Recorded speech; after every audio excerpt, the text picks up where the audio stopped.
Successor agency to the Redevelopment Agency Housing Authority regular meeting to order. We're going to start by being led in the Pledge of Allegiance tonight by the San Carlos Lions Club.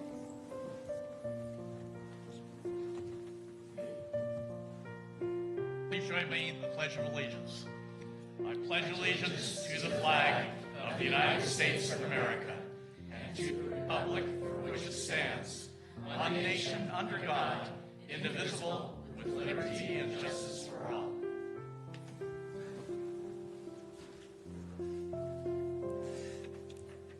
Thank you, and I have to say I also like the salute element there.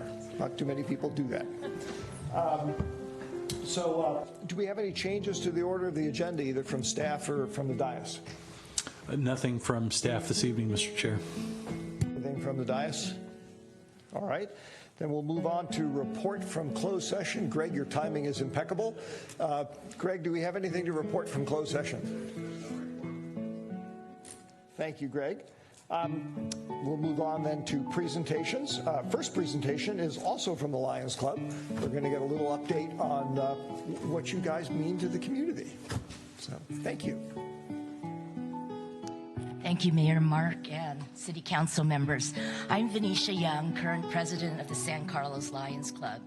And Crystal had asked me on an email, did I want to do a PowerPoint? And I thought, no, I'm only going to speak a couple minutes. So I hope you will oblige me here. And I tend to talk fast. San Carlos Lions Club is not new to many of you here.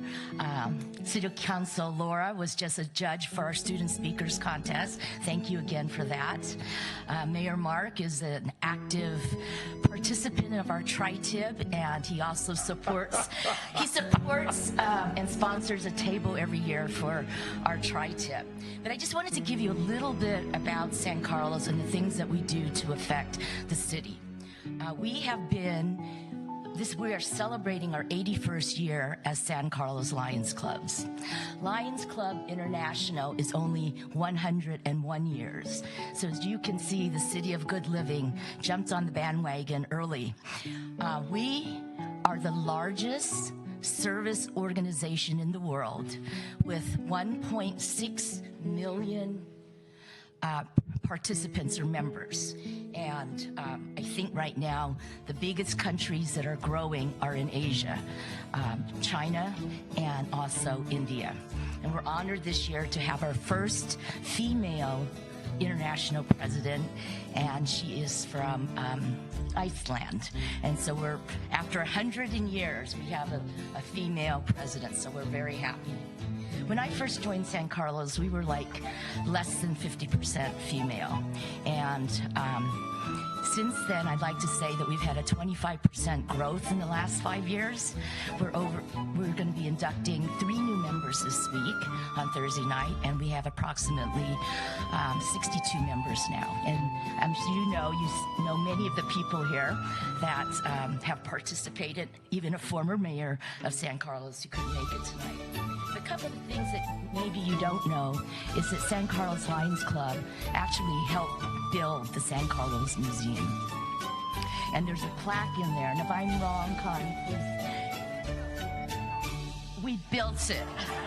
Okay, so we built it, and if you go in there today, you'll see a rusty plaque that we've already put monies that we're going to clean it up and make it brand new. The other thing that you may not know is that on an annual basis, we ask the city, what areas in the city needs a new American flag? And the San Carlos Lions Club provides those flags and makes sure that they get up so that we are honoring our country. The other things we do, and I think you probably know, is we've been very involved in Chicken Ball and always have had a San Carlos skit. We've already begun writing the skit already for next April. So we've already had our first meeting, and we're having another one soon. Just a couple other things. We are one of the largest donors to the Caring Cupboard program.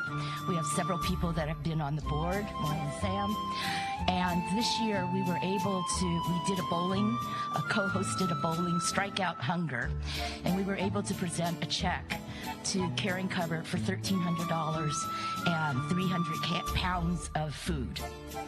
And I'm also proud to say that last month we were able to give our largest contribution to Healthy Cities Tutoring. And so we were able to present Karen Molinari with a nice check that we haven't been able to do before. I can go on and on, but I'm not going to. We do over 70 service projects a year, just our club, our 60-something of us. And we are going to have a scholarship contest, which the deadline was already in. We're going to give up to 5 scholarships this year to a high school senior deserving of it who resides in San Carlos. We just had our student speaker, Mayor Mark. We'd love for you to be a judge at our final event on May the 11th. We'll let you know. And this Saturday, we are having our 80th or 79th Easter egg hunt that the San Carlos Lions put on. So after the breakfast at the Adult Community Center, will be set up at 12:30 for children 3 to 8 years old. We ask them to bring their basket. We usually get several hundred, and the Easter bunny's all set, and all our Easter eggs are ready to give out. So I think that's it. I just hope that you had a little idea. Oh, one other thing is ice creaming. Oh, that's what I was just going to talk about. So Helen Keller was instrumental in making the Lions Club what it is today.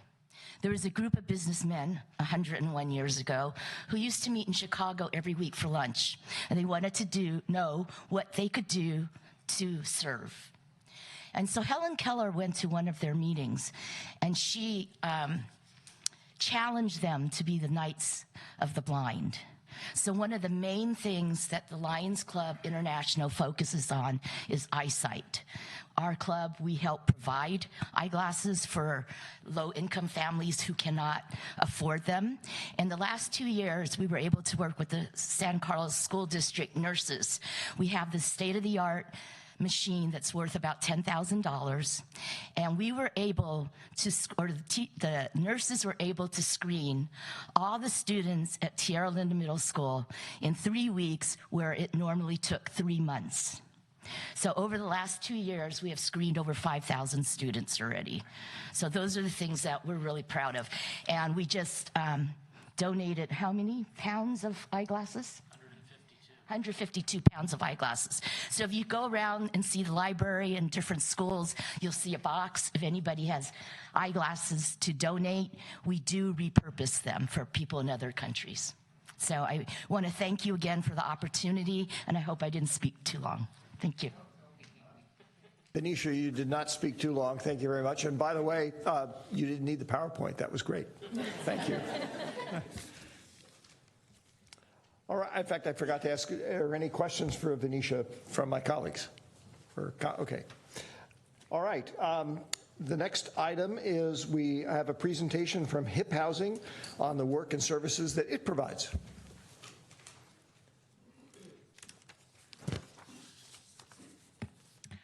Good evening, Mayor Olbert and members of the council and city staff. I'm Laura Finucchi from HIP Housing. We do have a PowerPoint presentation tonight. We may speak a little bit longer, but it's important work that we're doing, and we are so excited to have the opportunity. The only council member who actually objected to PowerPoints no longer serves on the council, so you're fine. Okay. I have with me here tonight Kate Comfort-Har, Executive Director. We do have a PowerPoint presentation for you this evening, and then hope to answer any questions that you have about our presentation. By way of introduction, HIP Housing is a nonprofit organization. We've been in the community now since 1972. Our mission is to invest in human potential by improving the housing and lives of people in our community.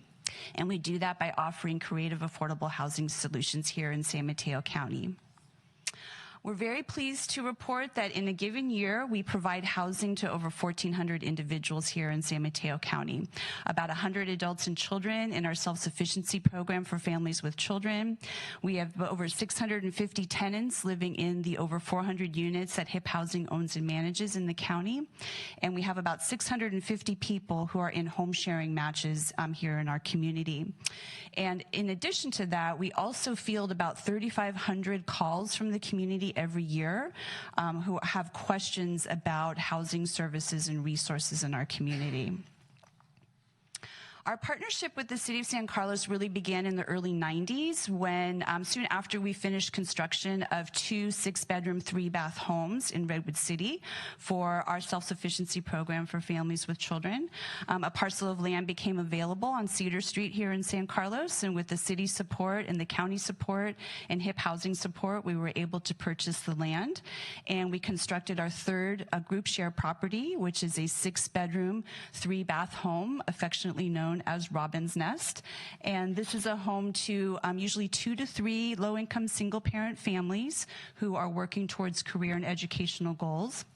The families can stay in the home for up to 2 years, and the housing support and the support for the case management for the families comes from the San Mateo County Department of Housing. HIP Housing Self-Sufficiency Program is a model welfare to work program that enables single parent and 2-parent families to have housing support and coaching support while the families work towards economic self-sufficiency. We usually work with about 50 to 60 families in this program every year. And we currently have 5 families in San Carlos who are participating.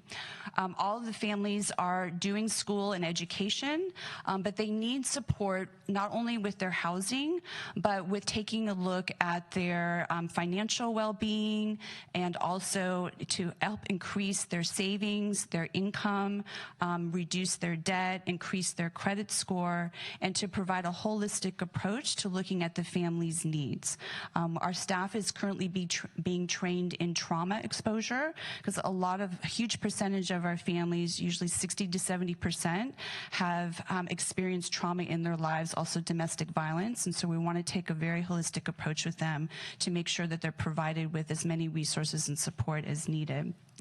The families also attend monthly life skills workshops where they have presentations on financial literacy, coaching support, resume writing. This past weekend, we had an organization called Move Up come and work with the families on how to establish a LinkedIn profile so they have more access to job opportunities. There's 3 housing support models for our self-sufficiency program. We have about 11 families that are living in 4 of our group share properties, the 2 in Redwood City, the 1 in San Carlos, and we have a 4th property in Menlo Park. And then we have some families who are living independently in their own unit, or unit owned and managed by HIP Housing, or a unit that's managed by one of our partnering nonprofit affordable housing developers. And HIP Housing helps to provide the housing scholarship for these families for a year to 5 years. We also have some families who are on the county's Moving to Work Section 8 subsidy program, so they have housing support for 5 years, and they pay roughly 30% of their income on rent. So the families in San Carlos that we have currently in the program are working on their bachelor's in criminal justice, accounting, nursing, computer science, and psychology. So our program really provides a lot of resources and support to move the families into economic self-sufficiency. And we also take a very housing first approach. So as soon as the families enter into our program, we're helping to develop a housing plan for them so that they have permanent affordable housing after they finish and complete our program. So now I will invite Kate up, and she's going to talk a little bit about our properties.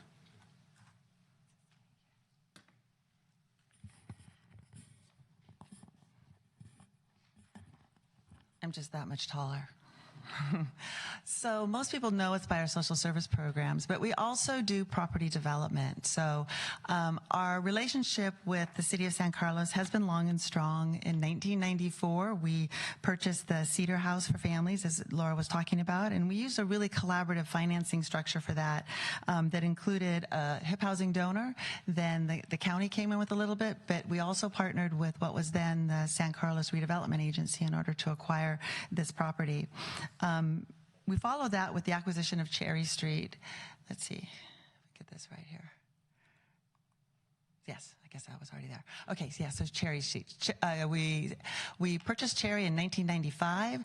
It is a 6-unit apartment building. All of the units are BMR, deed restricted, and they're deed restricted until 2020. That was a 15-year deed restriction. Again, it was financed in a similar way that we did the Cedar Street house, in that it was a collaboration between ourselves, the county, and the redevelopment agency of San Carlos.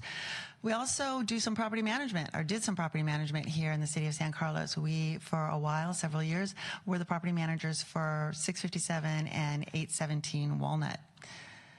In total, like I said, we started with Share a House in 1989 for our property development side. We now own 17 properties throughout San Mateo County in 6 different cities. All of them are below market rate units, meaning that they are affordable rents as set by HUD. 8 have Section 8 contracts of one kind or another. There are several different kinds of contracts, but the rest are not supported by ongoing Section 8 contracts at all. One of the really great things about our property development side, and what kind of makes us unique in the world of nonprofits, is that on the property side, we're actually able to make a little bit of extra income, and we use that income then to feed right back into our program side so that we're less dependent on grants. In addition to property development, we also do property management. Between the properties that we own and the third-party contracts that we do property management for, we are working with 26 different properties, 403 units managed in total. We are an AMO, which is an accredited management organization, one of only 500 in the country. We are also on the property development side at CHODO, which is a community housing development organization, so we're entitled to special funding in order to be able to acquire and preserve affordable housing. We have a team of 14, and our most recent addition is a compliance program. So with the Palmer decision finally being put to bed, cities are now again able to require that new developments provide a set aside for affordable housing, right? So it might be 10 units in a new development or 15 units that have to remain affordable. But market rate developers typically don't know anything about affordable housing. They don't know what the rent should be. They don't know what the incomes of the tenants should be, how to annually recertify those incomes, how to report back to cities, how to maintain a wait list of appropriate income folks. So we are partnering with market rate developers to provide that service, to be able to do the compliance component for them. So for a small fee, we'll come in 5 units here, 6 units there, to be able to make sure that those units stay in compliance. We currently have 26 units in our compliance program. We plan to launch it in earnest. Right now it's in sort of a pilot stage, but we plan to launch it in earnest at our luncheon, where you have, I think, a little postcard about our luncheon that's coming up in June.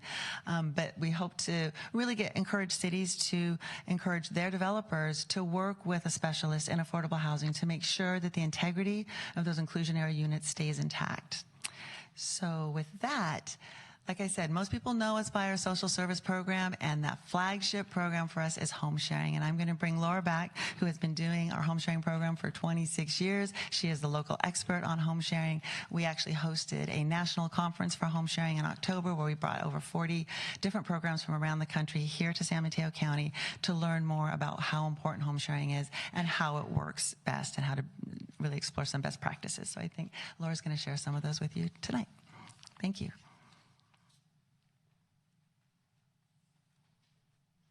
Okay, so as Kate mentioned, our home sharing program is really our most visible program here at HIP Housing, and we're very appreciative of the funding support that we've been getting from the city since probably the early 90s, for this particular program, which matches a homeowner or a renter who has extra space available in their home with a home seeker who currently lives, works, or attends school here in San Mateo County. We interview about 1,600 people a year for this program, and as I mentioned earlier, we have about 650 people who are in home sharing matches in a given year. And here in San Carlos, we interview and screen almost 70 people for the program, and we currently have about 15 residents who are participating in home sharing matches. We're in all of the jurisdictions' housing element as a way to provide affordable housing through this particular home sharing program.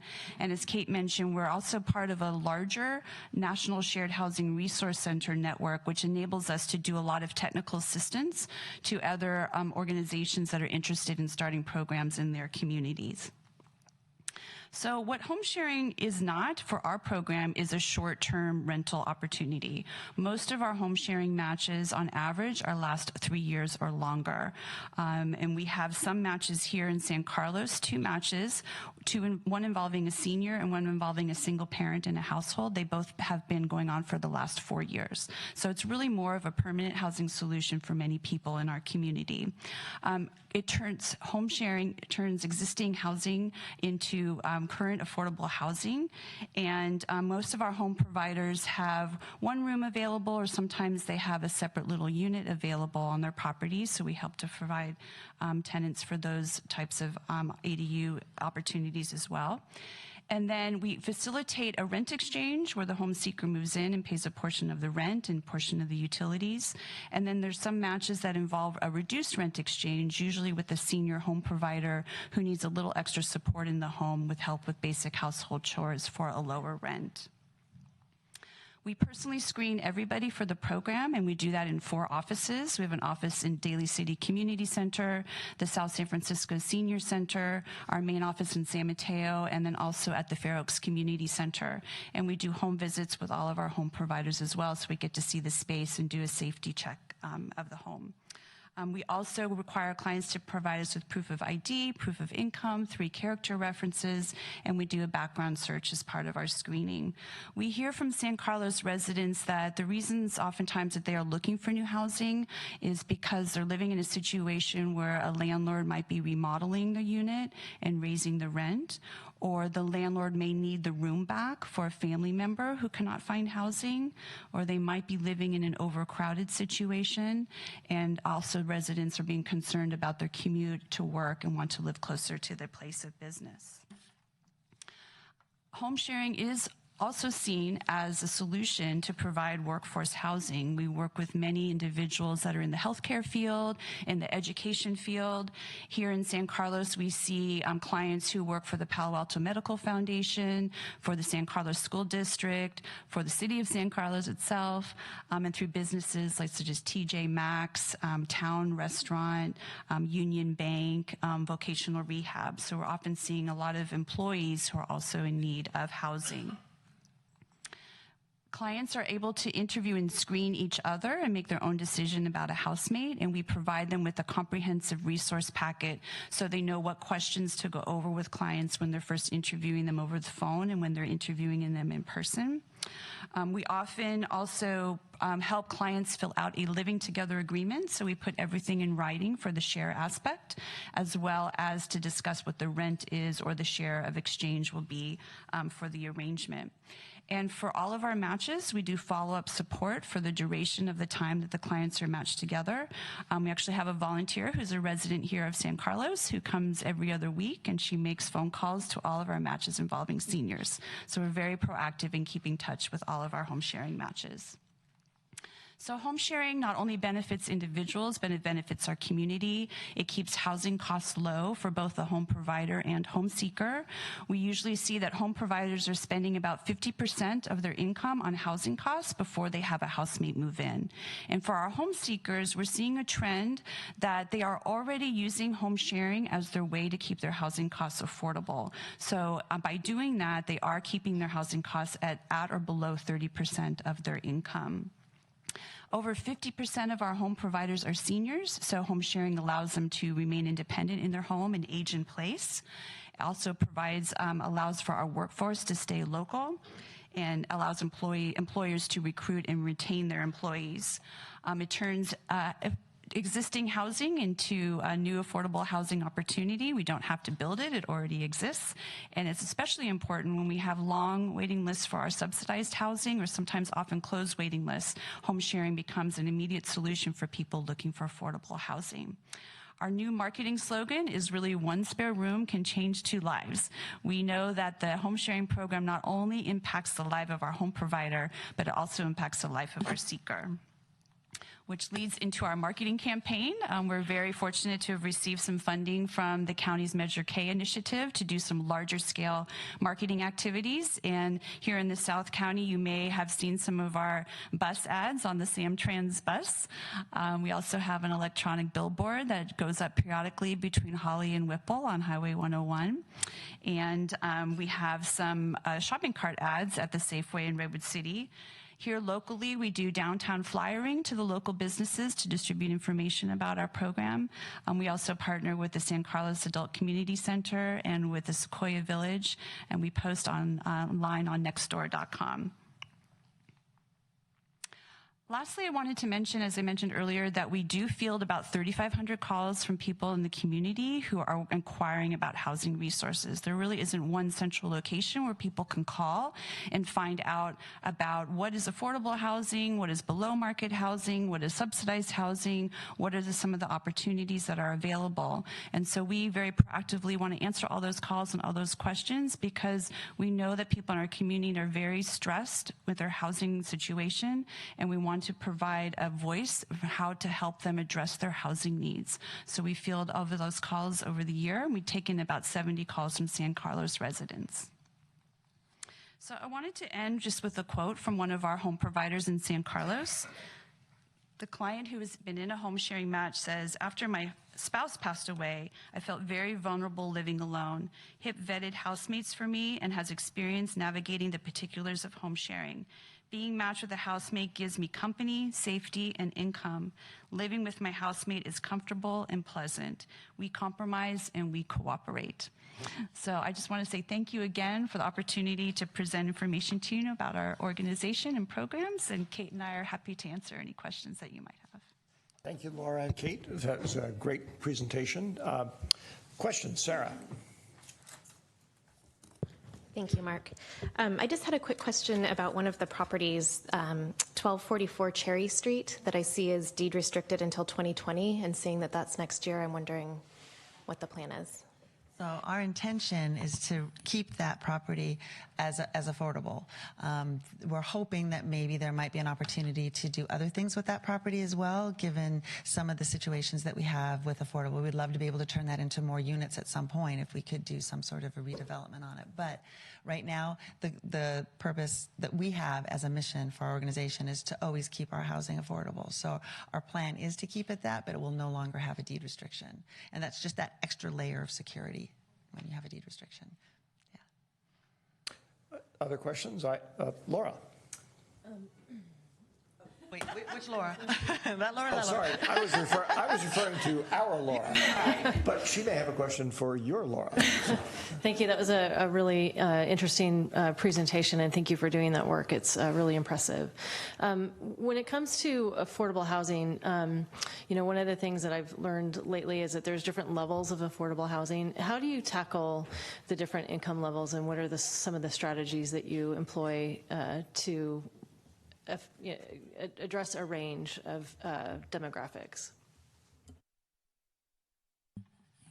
Well, in terms of finding income qualified folks, they definitely find us. So we have a wait list of about 2,000 people on our wait list, plus we have an interest list, so people can sign up for that.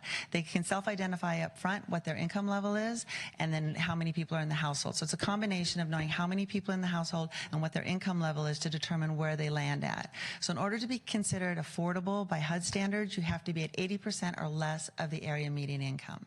So that's affordable, but most affordable housing falls at about 60% of AMI, and then it goes down to 50 and 30. At very low is 30.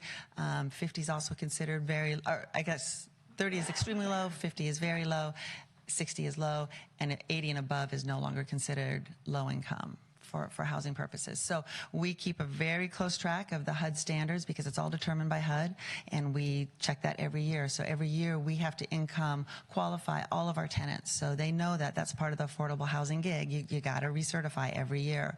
And it's, a lot of private information that has to be shared. So we need documentation of their income, and often that's a tax return. It can be pay stubs, but we need a variety of tools to make sure that that income is what they're claiming. And just a quick follow-up question. And do you aim to allow housing opportunities for all of those strata of income? Yes, Okay. yes. So, it's required by deed typically when you partner with the city or a county to do financing that they tell you exactly how many units you have to have in any complex at any given level. And it's almost universal that you're going to have a variety. You'll have some at 50, some at 60, some at 80, and typically never over 80. But it's the over 80 population is of concern now too, right? Because we're talking about well-educated, typically working folks. It could be a teacher or a teacher's aide. It could be a nurse's aide. Folks we need in our community too. And this new inclusionary program that we're launching, it turns out that a lot of the units that are restricted by cities can fall into about 120% of AMI, and that's going to cover your teachers and your nurses and some of those folks. So by doing the compliance work for inclusionary, we're also able to work with that missing middle. So it's a whole package, right, of trying to create a mix of people on our wait list by doing appropriate outreach and making sure that we're making our programs and properties known to local communities. So we do a lot of outreach. I mean, Laura alone distributes a flyer once a month to 3,000 different entities for about home sharing. And if we've got available units, we let those go onto that list as well. So we're working with school districts and hospital districts in addition to that distribution list. So. Ron. Thank you, Mark. I don't have really any questions, but I did want to thank you both for a great presentation. As you know, HIP housing is near and dear to my heart. I was on the board 25 years ago. I don't even want to think about that, how long that's been. But this organization has really grown during that time, has amazing stability. Laura, I think you've been there since I was on the board, and I forgot the name of the gal that answers the phone, but Sue's been there for 18 years or a long time. Since I left the board. But I don't think people realize what a valuable service HIP housing is and what you do for the community. And I just want to express how appreciative I am that you're a part of it. Thank you very much. And we're really proud of the fact that our staff, the average tenure is about 10 years, and that's fairly unusual. That's true of our property management staff too. They typically turn over every 12 to 18 months in affordable housing. We've had ours for 4 years. So we're really super happy about that institutional knowledge that staff can bring. And you might think, they've been working there a long time. They're just resting on their laurels. They're not. Our staff is passionate about what they do, and they're such experts. It's really fun to work with them. It's a great group, very empathetic, and I get one of your flyers every month, Laura. Thank you. Ron, I was going to say that it may have been a long time, but at least you still remember it, so it couldn't have been too long. Yeah. I had a couple of questions, some of which, and a comment for you folks, and then some may actually be between you and Jeff. The observation is my own sort of self-education and learning about the housing challenges that are affecting all of us in the Bay Area. One of the terms that I've come across recently is to look to replace the term affordable housing with essential housing. And for me, it resonates very strongly because affordable housing tends to, in its nature, talking about what people can pay. Essential, to me, is a good reminder of how I don't know about anybody else, but I don't really want to live in a community where the only people who are there are a bunch of childless, rich, old people. Okay, I mean, I like having plumbers and electricians and teachers and baristas and waiters and have an opportunity for all walks of life to live as part of a community, because to me, that's what a community is. So I just mentioned that in passing. That's something you guys may want to think about. Specific question I did have though is, do you how much money annually roughly does the city of San Carlos provide to you in terms of support? $20,000. $20,000. Okay, Jeff, are there would the funds that are in the BMR Housing Fund, which are restricted in terms of how they can be used, are they potentially eligible for supporting entities like HIP housing? Or is that considered not a valid use under law? Potentially they are. The housing money that we receive comes from a lot of different sources, so some of it has specific earmarks and others would be available for programs like this. So there might be some there. Because just in passing, one of the things that I find attractive and always have about what HIP housing does is you guys have a more nuanced approach of not just trying to solve or impact the issue by building stuff. It's also other types of programs too. And there's nothing wrong with building, and building is in fact the gold standard in terms of providing housing, but you can benefit a lot of people a lot more quickly by doing things other than building, because building takes time. And in the current market, it takes a lot of time.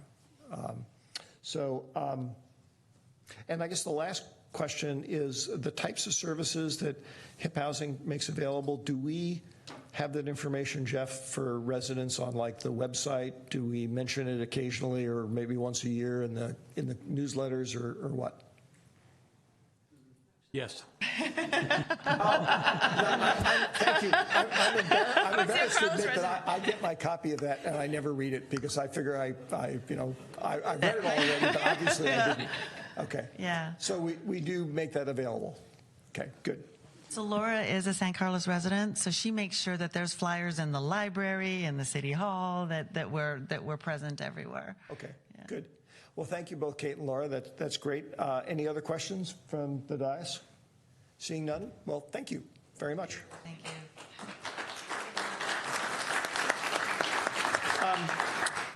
Oh, good. I was going to say before we move on, I was going to mention to folks who wish to step out, that's fine. We like having people stay for the entire meeting, but we understand that you have lives to live and won't necessarily be here for the whole time. Thank you. All right, so next up is public comment. This is for items generally that are not on the agenda. We provide separate time for public comment on items that are on the agenda. And I don't normally phrase it that way, but I did this time because I'm about to ask Greg a question. I have a request from a speaker who would like to address the council, but whose timing is such that they need to go to work and won't be around for when the item actually comes up. Is it okay to have them speak now?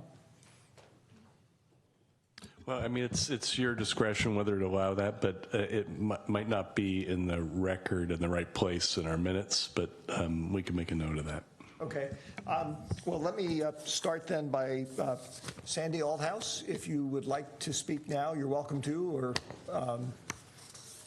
and then followed by Josh Wallace. Hi, I'm Sandy Althouse. I live on Magnolia Avenue, and it's very difficult to follow up HIP Housing with talking about SB 50. I am not going to get into the bones of what SB 50 is. My main question to you is, why isn't the city doing more to educate the residents of what this is? I've talked to neighbors over 2 blocks and nobody, not one, knew anything about SB 50. So I think not only should there be notification from the city about what's going to happen, that the state could take over local zoning and make it statewide, and also that, sorry, I'm having a blank out moment here, just to let them know where the city stands, because I don't know where the city stands on this issue. I've talked to some of you, but not to all of you, and I don't know if it's a cohesive thought. And also, there are cities up and down the peninsula, as well as all over the state, that have taken a stand, whether for or against SB 50. But I think everybody who is not only in the strike zone of a half a mile of the train station, but everywhere else, should know that potentially there could be 7- and 8-story buildings that can go up right next to their house.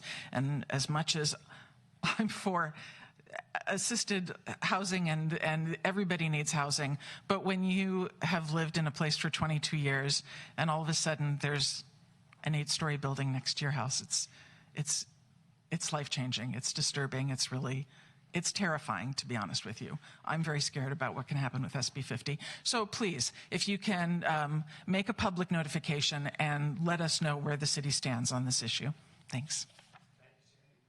Sorry, thank you, Sandy. Josh Wallace, followed by Vimal Kapur.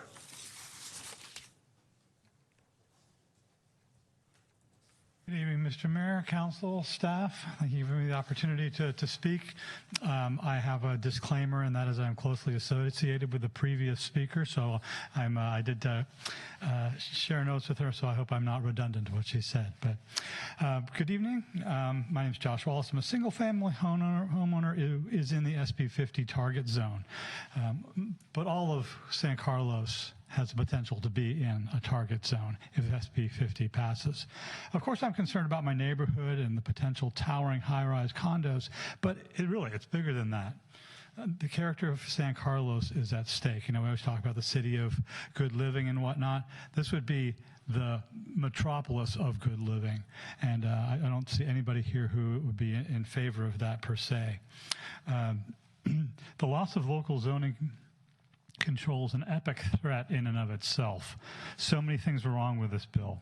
It's equally wrong, though, not to take a stand or inform the populace of what may be coming down the pike in very short stand. So I asked my civic leaders, what's the plan? What are we going to do about this proactively? How are we going to educate people? I've received a very well-made and very informative flyer. I can't remember what the title of it is, but it was all about housing. It was incredibly well written, and I enjoyed it. I read it cover to cover. It's not always my MO, but I didn't see anything about SB 50 or any of the other multitude of housing bills that are coming down 101 from Sacramento. So we need to trust you folks to get the word out. Let us know what's going on. Let us know where you are. Maybe we're missing something. Maybe this is a good thing in some way, but it certainly doesn't appear that way. Especially considering that... Josh, would you move to wrapping up, please? I certainly will. It's important to know that not all of these new condos will be at the below market rate. So we can't sit around and hope this doesn't pass. And all the questions that I have about this are not rhetorical. I'd love to get answers. Thank you. Thank you, Josh. Next speaker card is Vimal Kapur.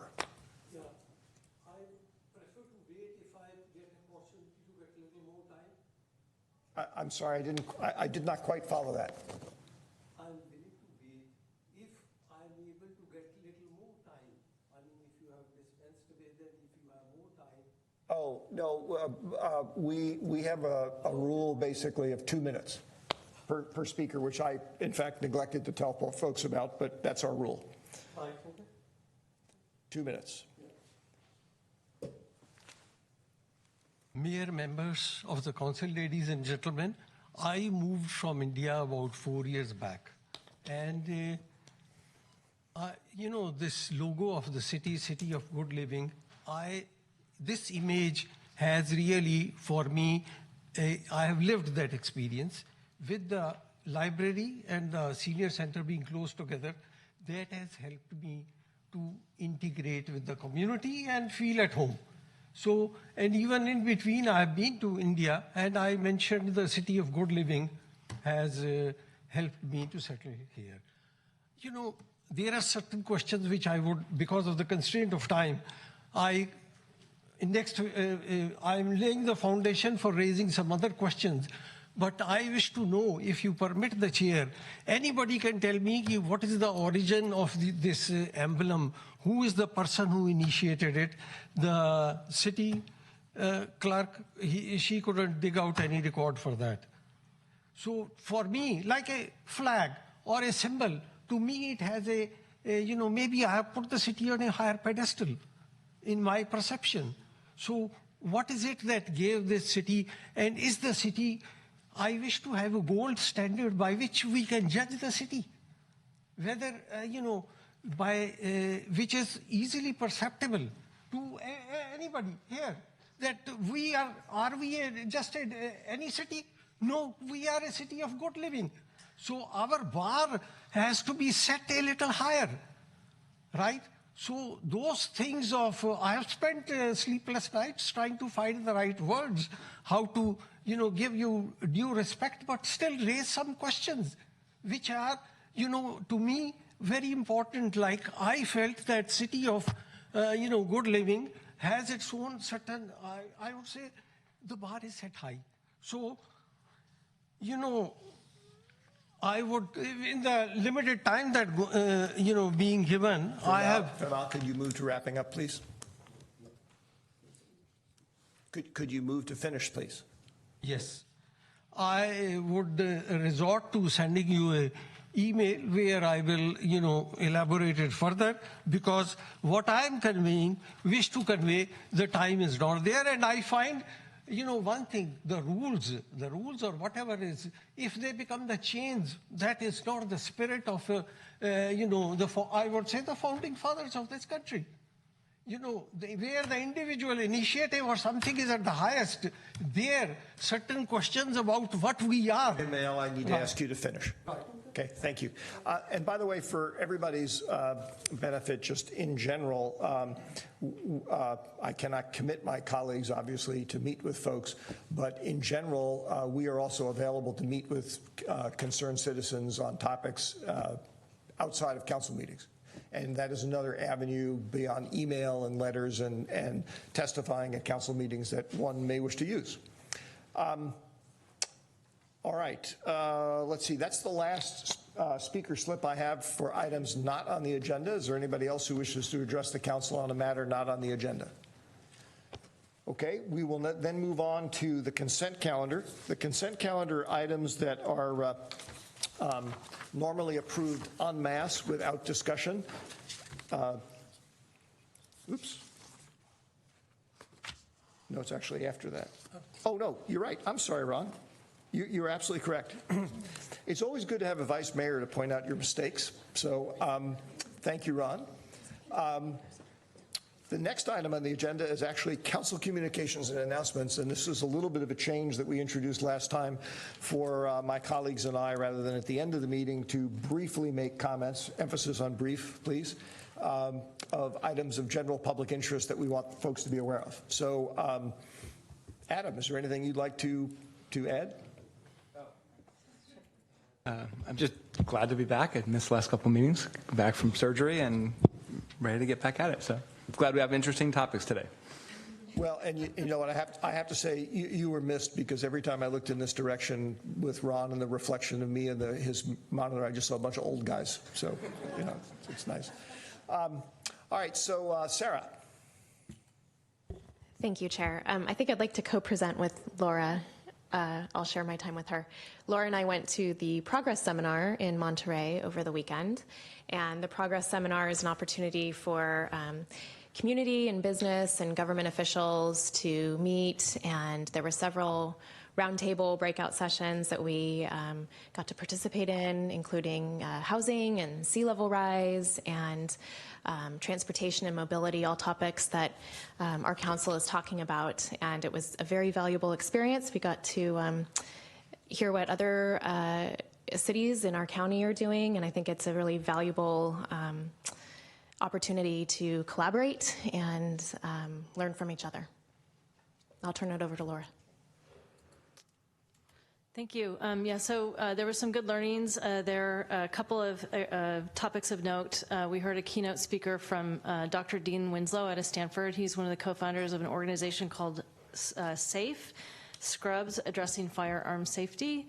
And they're focusing really on educating, putting together curriculum for physicians to talk about firearm safety in the home. As well, they advocate for research, education, and evidence-based policy. So that was really interesting to learn. And if you want to learn more, go to standsafe.org. And then one of the other breakouts was on mobility, a 2020 plan specifically in South San Francisco. I don't know if folks are aware, but there's a large amount of office space that's going in to that particular area, and transportation is a huge problem. Effectively at Gridlock, I used to work on Oyster Point Boulevard for a period of time, so I know that area well.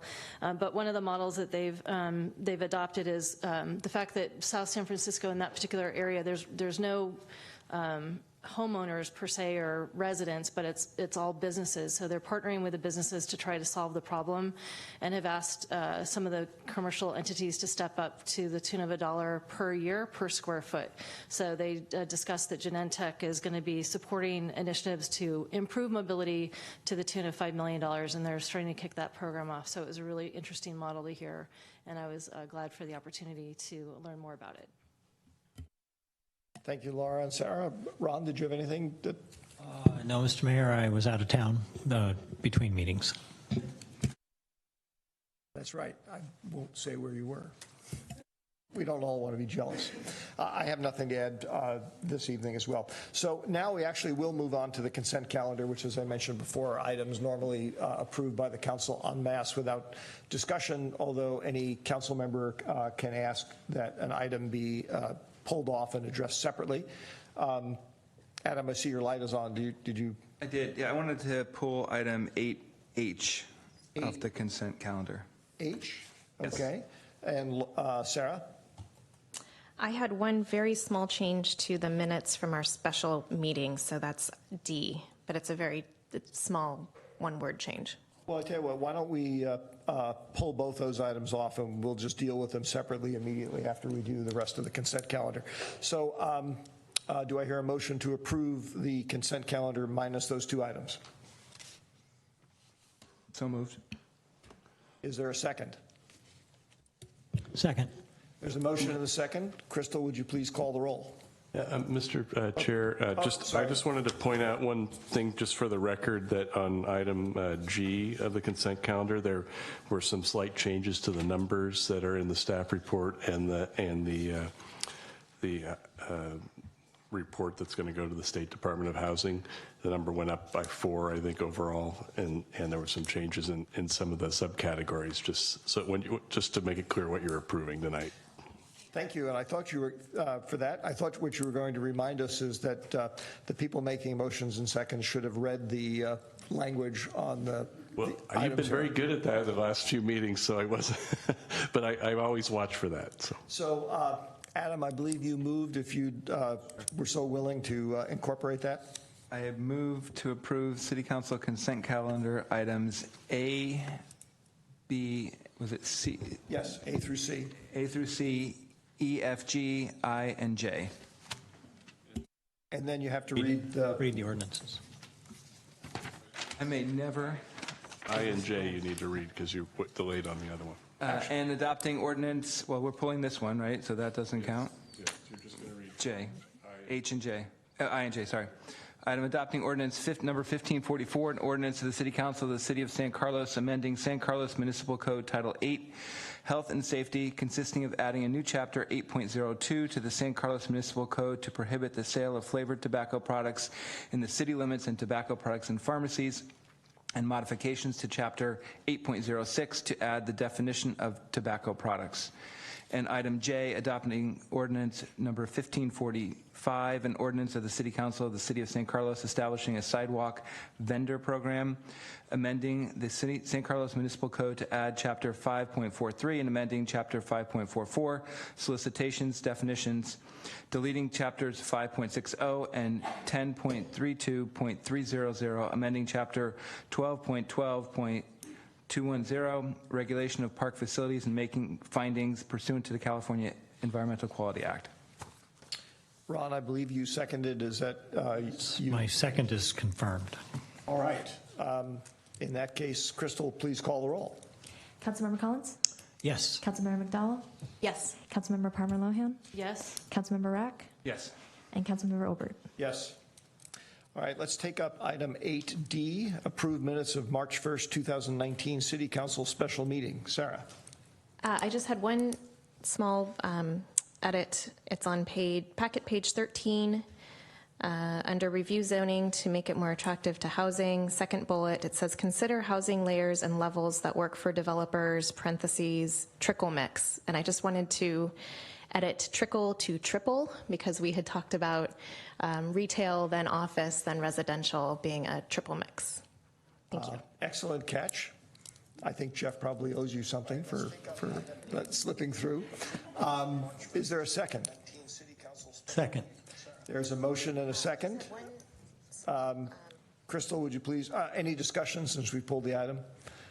No. Okay. If you would please call the roll, Crystal. I'm sorry, I didn't catch that second. Ron. Ron, okay. Thank you. Councilmember Palmer Lohan?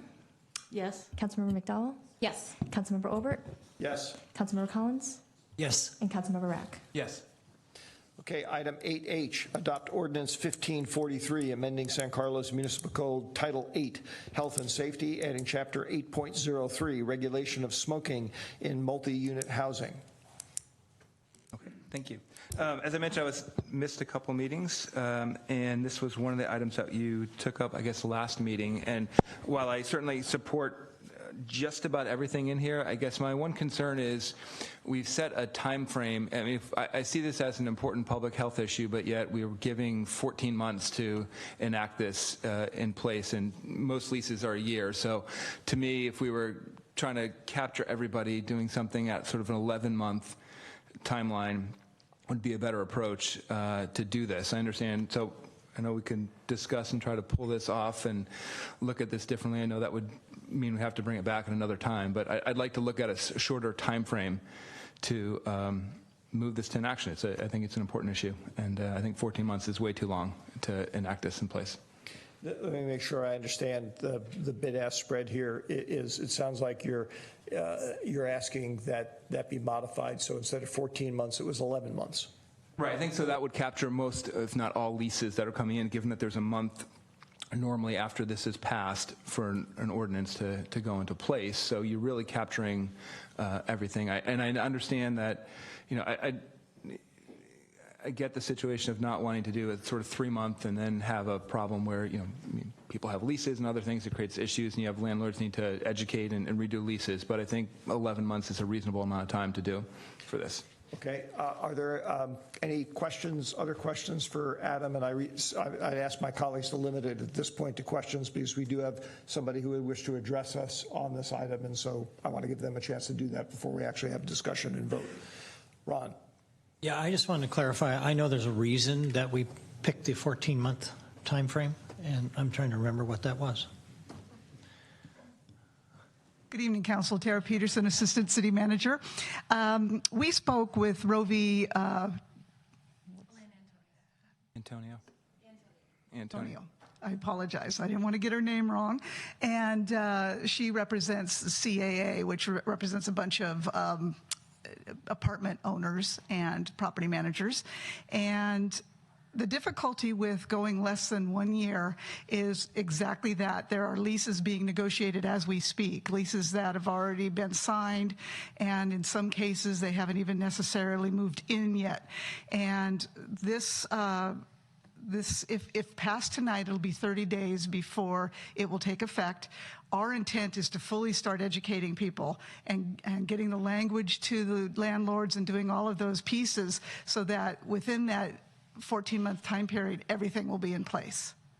And that's just when enforcement will begin. That's not when education, that's not when we hope that people will start changing their behaviors and revising their leases in advance. So that's the reason for that time frame. Did I miss anything?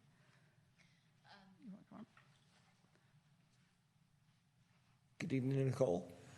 So like Tara said, we will start enforcement after the 14-month period that we've recommended, but up until then, the county can still take all of the complaint calls that might come in like they've offered to. So a history of any reported smoking can start as soon as the ordinance goes into effect. And then once the 14-month hits, that's when code enforcement would be able to come in and issue notices of violation. Thank you. Any other questions before I invite the member of the public to come up and address us? Okay, Edward Schlesinger. Again, I think you probably heard my pitch before. You have 2 minutes. There's lights that flash on there when you get close to the end of the 2 minutes. So, Council, staff, my name is Edward Schlesinger, and I'm a member of Smoke Free San Carlos. And we want to thank the council and staff for everyone's work to regulate smoking in multi-unit housing. And already, actually, things are starting to change in the right direction. I've started seeing signs saying no smoking on apartment buildings, and I've been hearing that smoking in common areas is already stopping in some cases. And the San Mateo County Tobacco Prevention Program, which was mentioned as the lead kind of who are taking calls, that work is already changing some behaviors in some instances. There is, however, still a long ways to go. One of our members is actually considering leaving San Carlos because her landlord is not enforcing the current no smoking clause in their lease. And another resident, for example, has a 5-month-old baby in her home, and she's surrounded by neighbors who cigarette and marijuana smoke. So there is still a lot of work to be done. This is an urgent issue because secondhand smoke, and this is to quote the ordinance, is a toxic air contaminant for which there is no safe level of exposure. So we thank you and ask your continued support for residents against the deadly effects of secondhand smoke. Thank you. Thank you, Edward.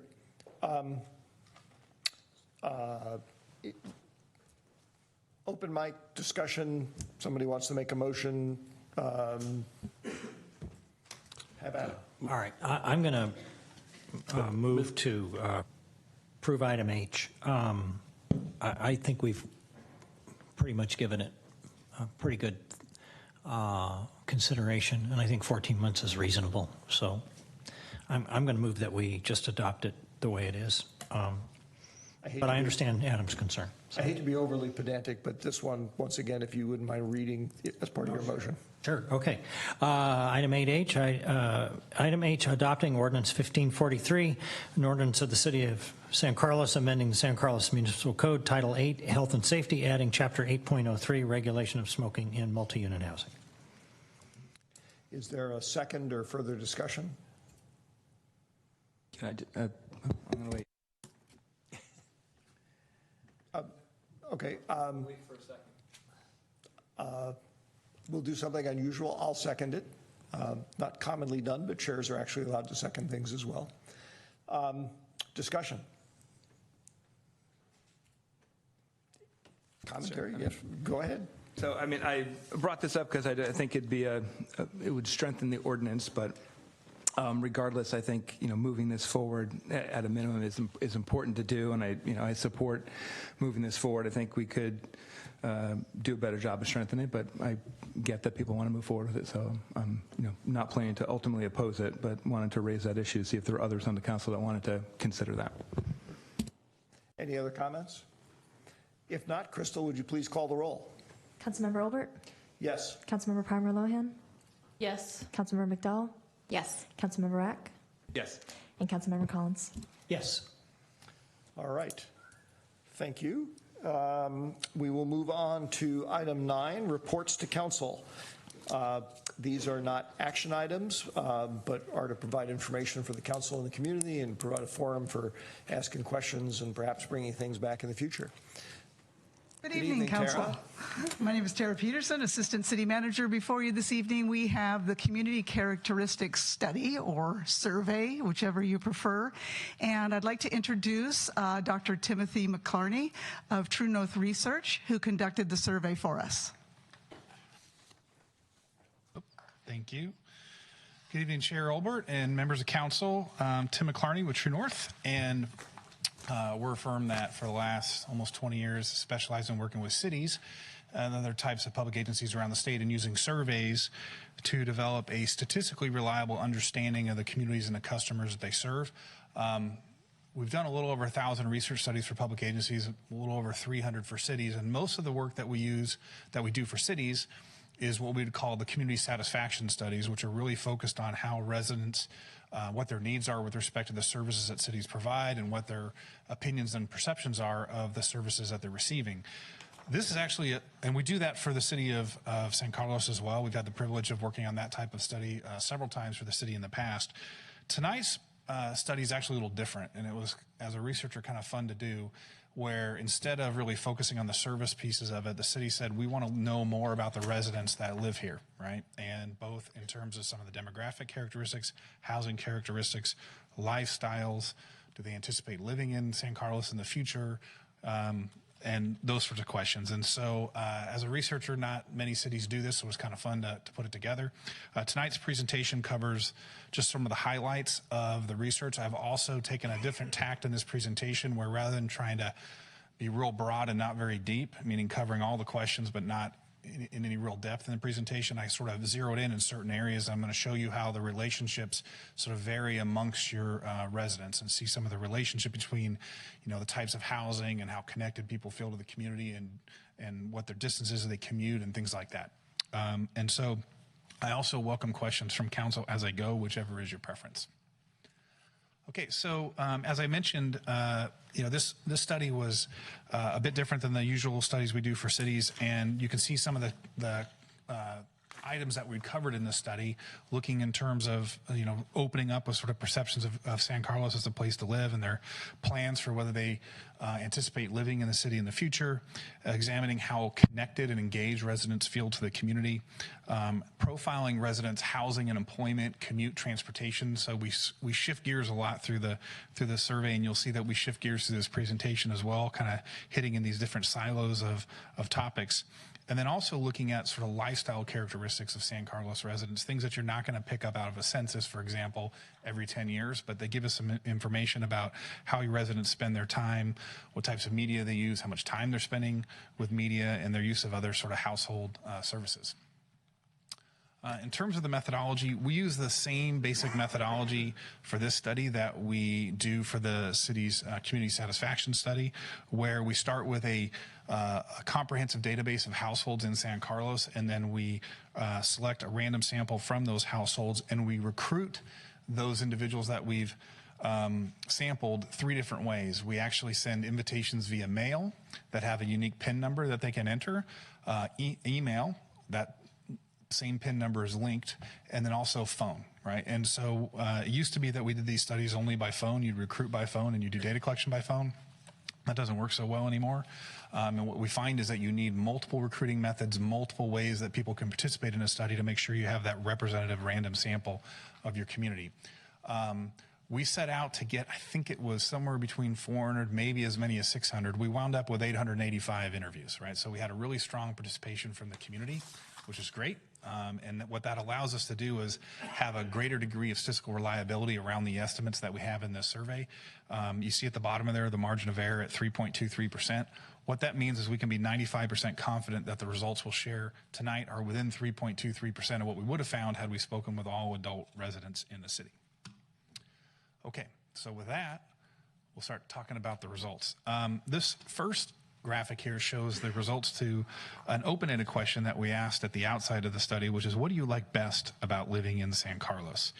And in a lot of communities where and by open-ended, by the way, we didn't provide them with this list and ask them to choose which categories best represent their opinions. We actually gave them the opportunity to tell us in their own words or write it into a text box if they did it online, whatever came top of mind to them. So it's their own sort of verbatim responses. We went back and looked at those verbatim responses and then grouped them into the categories that you see here. In a lot of the cities, when we ask this kind of question, what you get are physical attributes, right? You start hearing things about like parks or beaches or hills or building structures.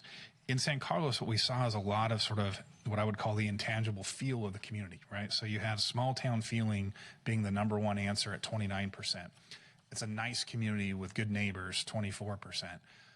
You have something about the location that is a physical aspect or accessibility of the city at 21%. 14% mentioned specifically family-oriented about the community, and then the public safety and low crime. So it was a lot about sort of the feel of the community and the atmosphere here and the sense of community that was really dominated that list of responses.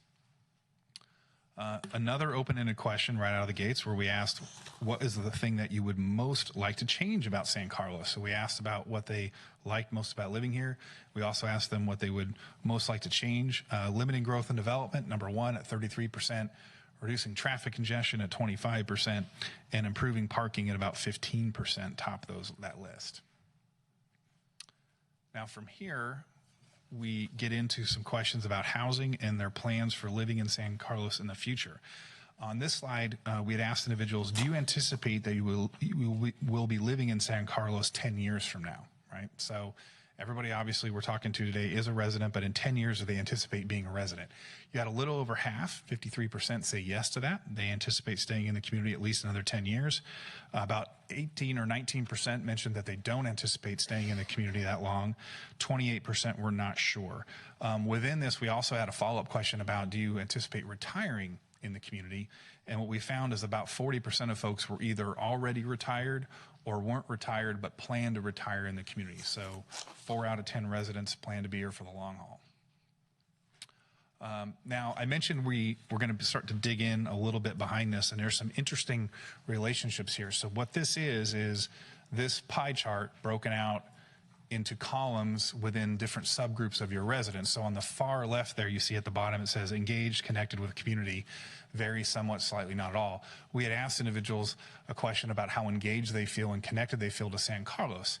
And what you see here is there's a pretty pronounced relationship between do I plan to be here in San Carlos 10 years from now, and how engaged I feel with the community today. So if I'm somebody who's very engaged, which is that far left column, 70% of those folks plan to be in San Carlos 10 years from now, right? If I'm somewhat engaged in the community, it's 55%. So if I'm not at all engaged or connected to the community right now, that feeling, only 44% of them anticipate living in the city 10 years from now. And so that what this chart shows is there's a really strong relationship between how engaged I feel to San Carlos today and whether I plan to live here 10 years from now. You do see that there's a little bit of a relationship with having a child under 13. If you have a child in your household under 13, you're more likely than your counterparts to say, yes, I plan to live in San Carlos in the future. Same thing on the far right there. If you participate or belong to a community group, you're more likely to say you're going to be here for at least 10 years. Home ownership, same thing. You see a really strong relationship between already owning a home and planning to be here a long time. If you don't, and if you rent, it's about 29% who plan to be here 10 years or longer. There's some relationship in ethnicity here. You see Asian American and Caucasian having higher expectations of staying in the community at least 10 years. And there's next to no relationship in gender. So we also, though, asked individuals, and this would be only homeowners, people who told us that they own a home, whether they plan to build an accessory dwelling unit, also known as a granny flat, on their property in San Carlos in the future. This is interesting because we had some presentations about housing and where to find housing. I'm actually somebody who's building an ADU down in San Diego County, and I'll tell you, it's been a chore. But we only found that about 6% of San Carlos property owners said that they would planning to build an ADU in the next 5 years. But as you can see here, that depends, that relationship is very different depending on how long you've been in the community. So if you're a resident who has moved in the community in the last 5 years, right? So less than 5 years, either 1 year or 1 to 4 years, that number jumps up to about 14 or 15%. So the new residents moving into San Carlos have a much higher expectation of building an ADU than folks who have been here 5 years or longer. We see again that relationship with if you've got a child under 13, again, a very high likelihood of building, or a higher likelihood of building an ADU in the future. This question here, we asked individuals in general, how engaged or connected do you feel to the San Carlos community? Would you say you're very, somewhat, slightly, or not at all engaged and connected? Really interesting question overall, because what we found is this question bears some strong relationships to some other characteristics in the survey, which we'll be talking about down the line. But what we found is overall, you had 16% of folks who said that they feel very engaged and connected to the San Carlos community, about 41% who said somewhat, 31% slightly, and about 11% said that they just don't feel engaged at all. Here we have some breakouts on that same question. And so what you find is that the longer you've been here, generally speaking, the more engaged you and connected you feel to the community. So if you've been here at least 5 years, those folks, when compared to those who haven't been here 5 years, feel a lot more engaged and connected. You see that the type of home in which you live also matters, right? You have single-family homes and townhomes tend to have a higher level of feeling engaged and connected with the community than condos and apartments. Here is by employment status. Again, not really strong numbers here, but you tend to find that homemakers and retirees, folks who have a little more time on their hands at home, will often feel more engaged and connected in the community than others. And again, if you have children in the home or a teenager, that also tends to give you a feeling of being more connected to the community. Here shows age, that 45 to 54-year-old group standing out from the rest. And we do see some patterns in terms of ethnicity, with Caucasians saying they feel the most connected and engaged in the community. And then the one on the far left there, again, it sort of makes sense that if you participate or belong to a community group, right, you've taken that step. you are much more likely than your counterparts to say you feel very engaged in the community. What's also interesting, the work from home folks. So generally speaking, the employment didn't bear a strong relationship, but if you are employed and you work from home, that affords you, I guess, more time in San Carlos than if you're commuting outside of the city for your job. And that also was associated with a higher level of engagement in San Carlos. Continuing on that sort of engagement theme, we had asked individuals whether they participate in or belong to any organized community groups in San Carlos. Overall, just under a third said yes to that. And we found that, again, how long you've lived in the community really makes a difference here. If you've lived here at least 5 years, your levels of, or the likelihood that you've actually participated in a community group is quite high. Same thing with the housing type, single family homeowner, townhome, condo, higher rates of participating in community group than those who live in apartments. Age, again, positive relationship there. We again see a positive relationship in terms of Caucasian and participating in these community groups. And then this is the big one, right? If you look on the far left of that slide, if you're somebody who feels very connected and engaged and connected and engaged to the San Carlos community, more than 2/3 of the probability that you've actually participated in a community group of some sort. Somewhat goes down, and then obviously slightly or not at all engaged and connected. Very few of those individuals have taken the step to participate in a community group. So really strong connection between taking the time to participate in a local community group and feeling connected and engaged with San Carlos.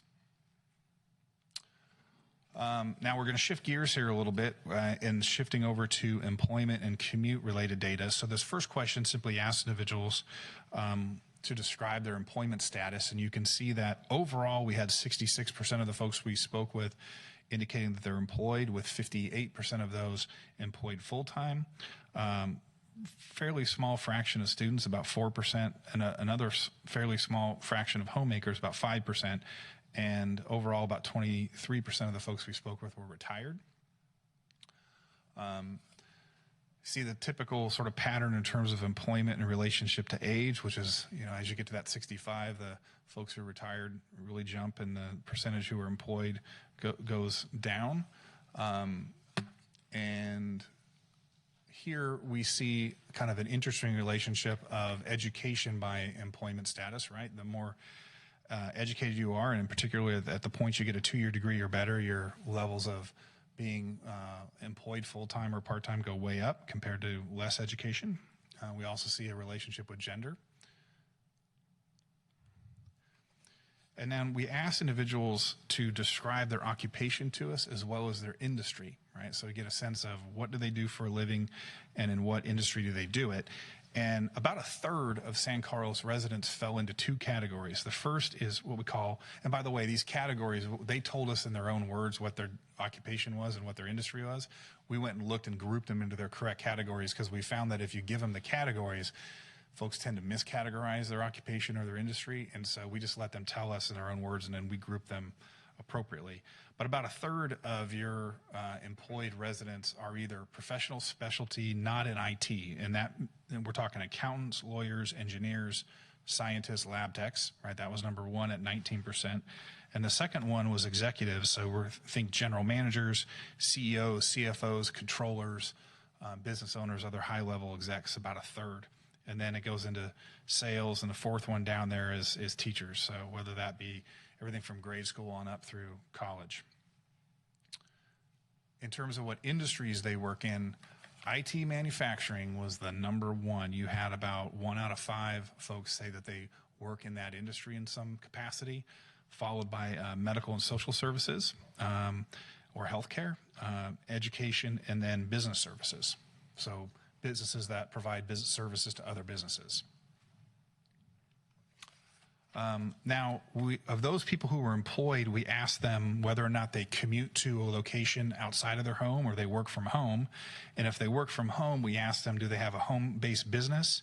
I mean, do they own a home-based business, or are they telecommuting but from another business. In other words, they don't have a home-based business, but they work from home. And we found that 86% commute to work versus just 13% who work from their home. And of that 13%, it's about 1/3 of those, or 4% of your all employees, said that they own a home-based business here in San Carlos, with the others saying nope, they just telecommute from another place. This is just a one slider, but we looked at the commute distance. So how far for people who commute outside the home to another location do they commute for their job? On the far left, we see that the average commute for those individuals is about 15.5 miles. But look at the relationship between education and commute distance, right?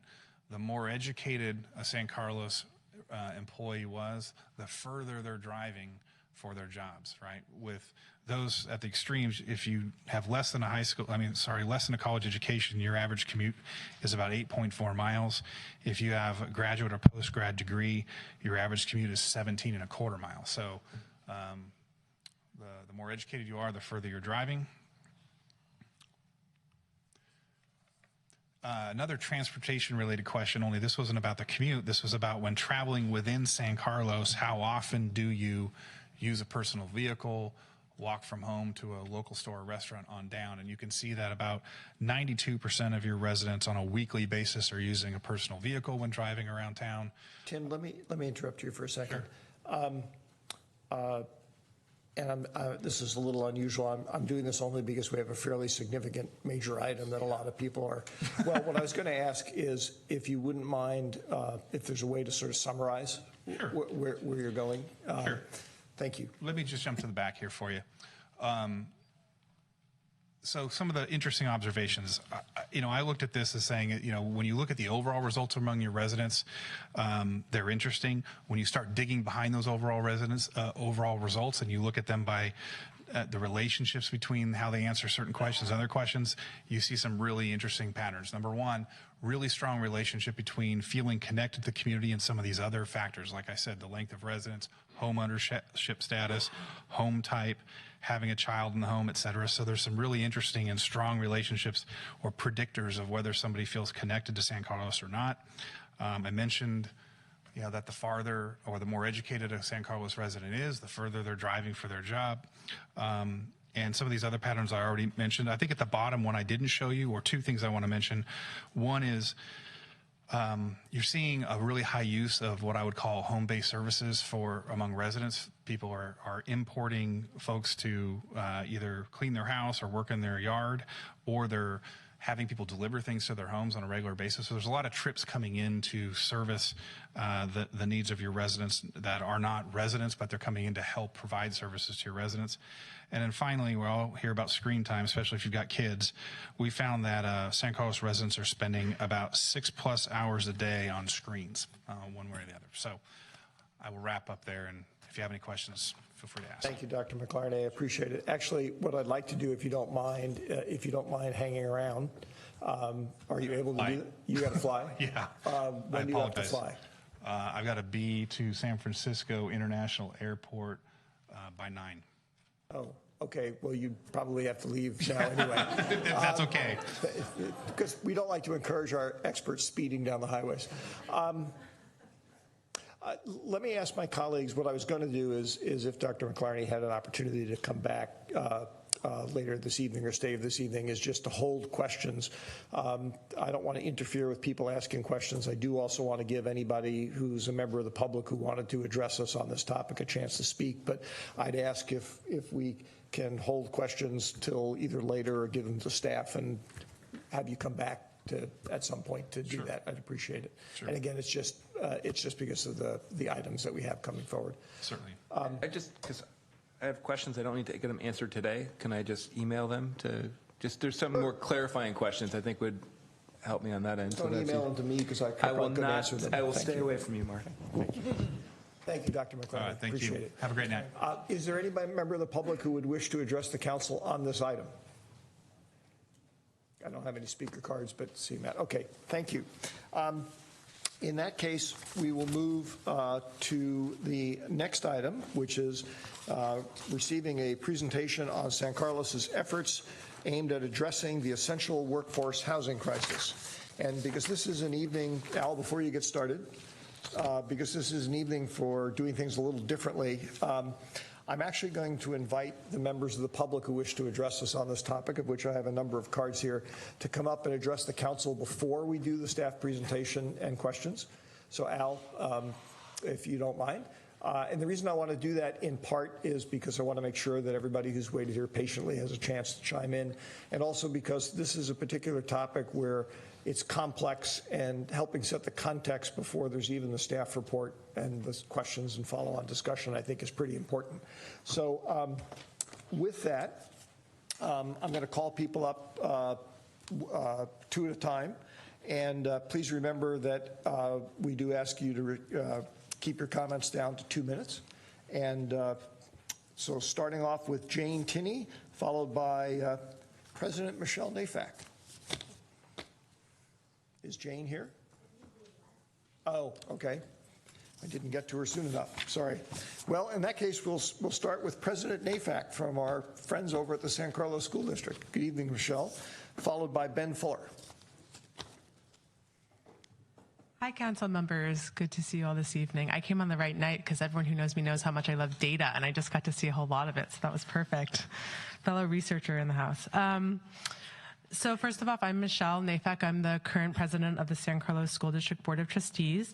I wanted to start off by thanking the council for agendizing this really important issue.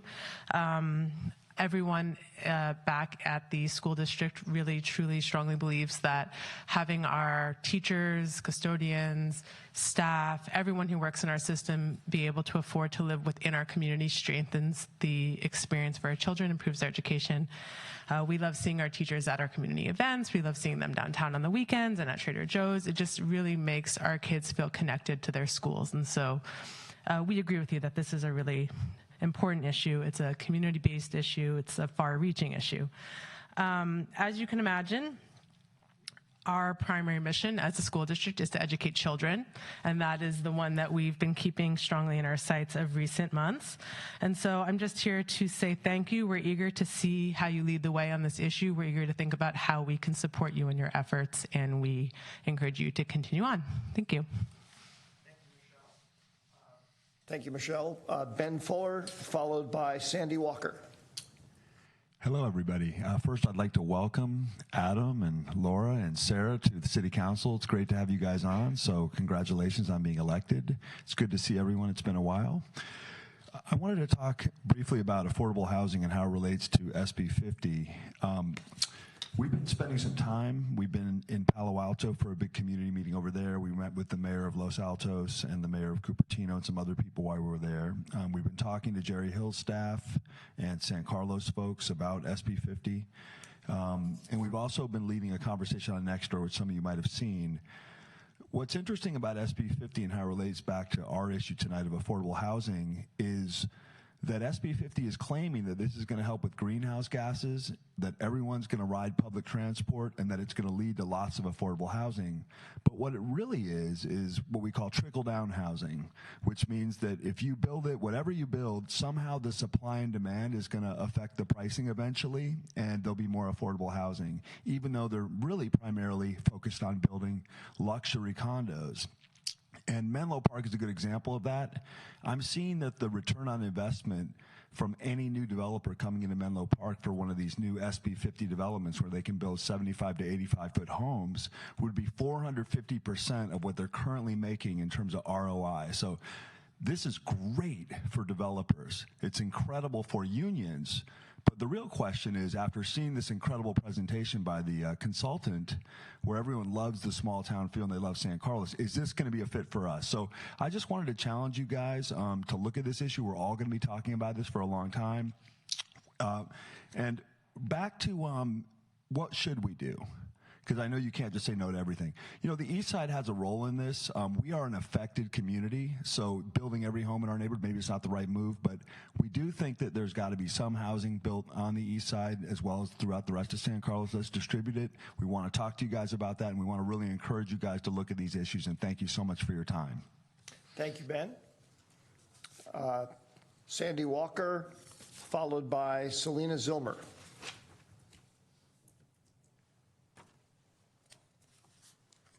Is Sandy Walker here?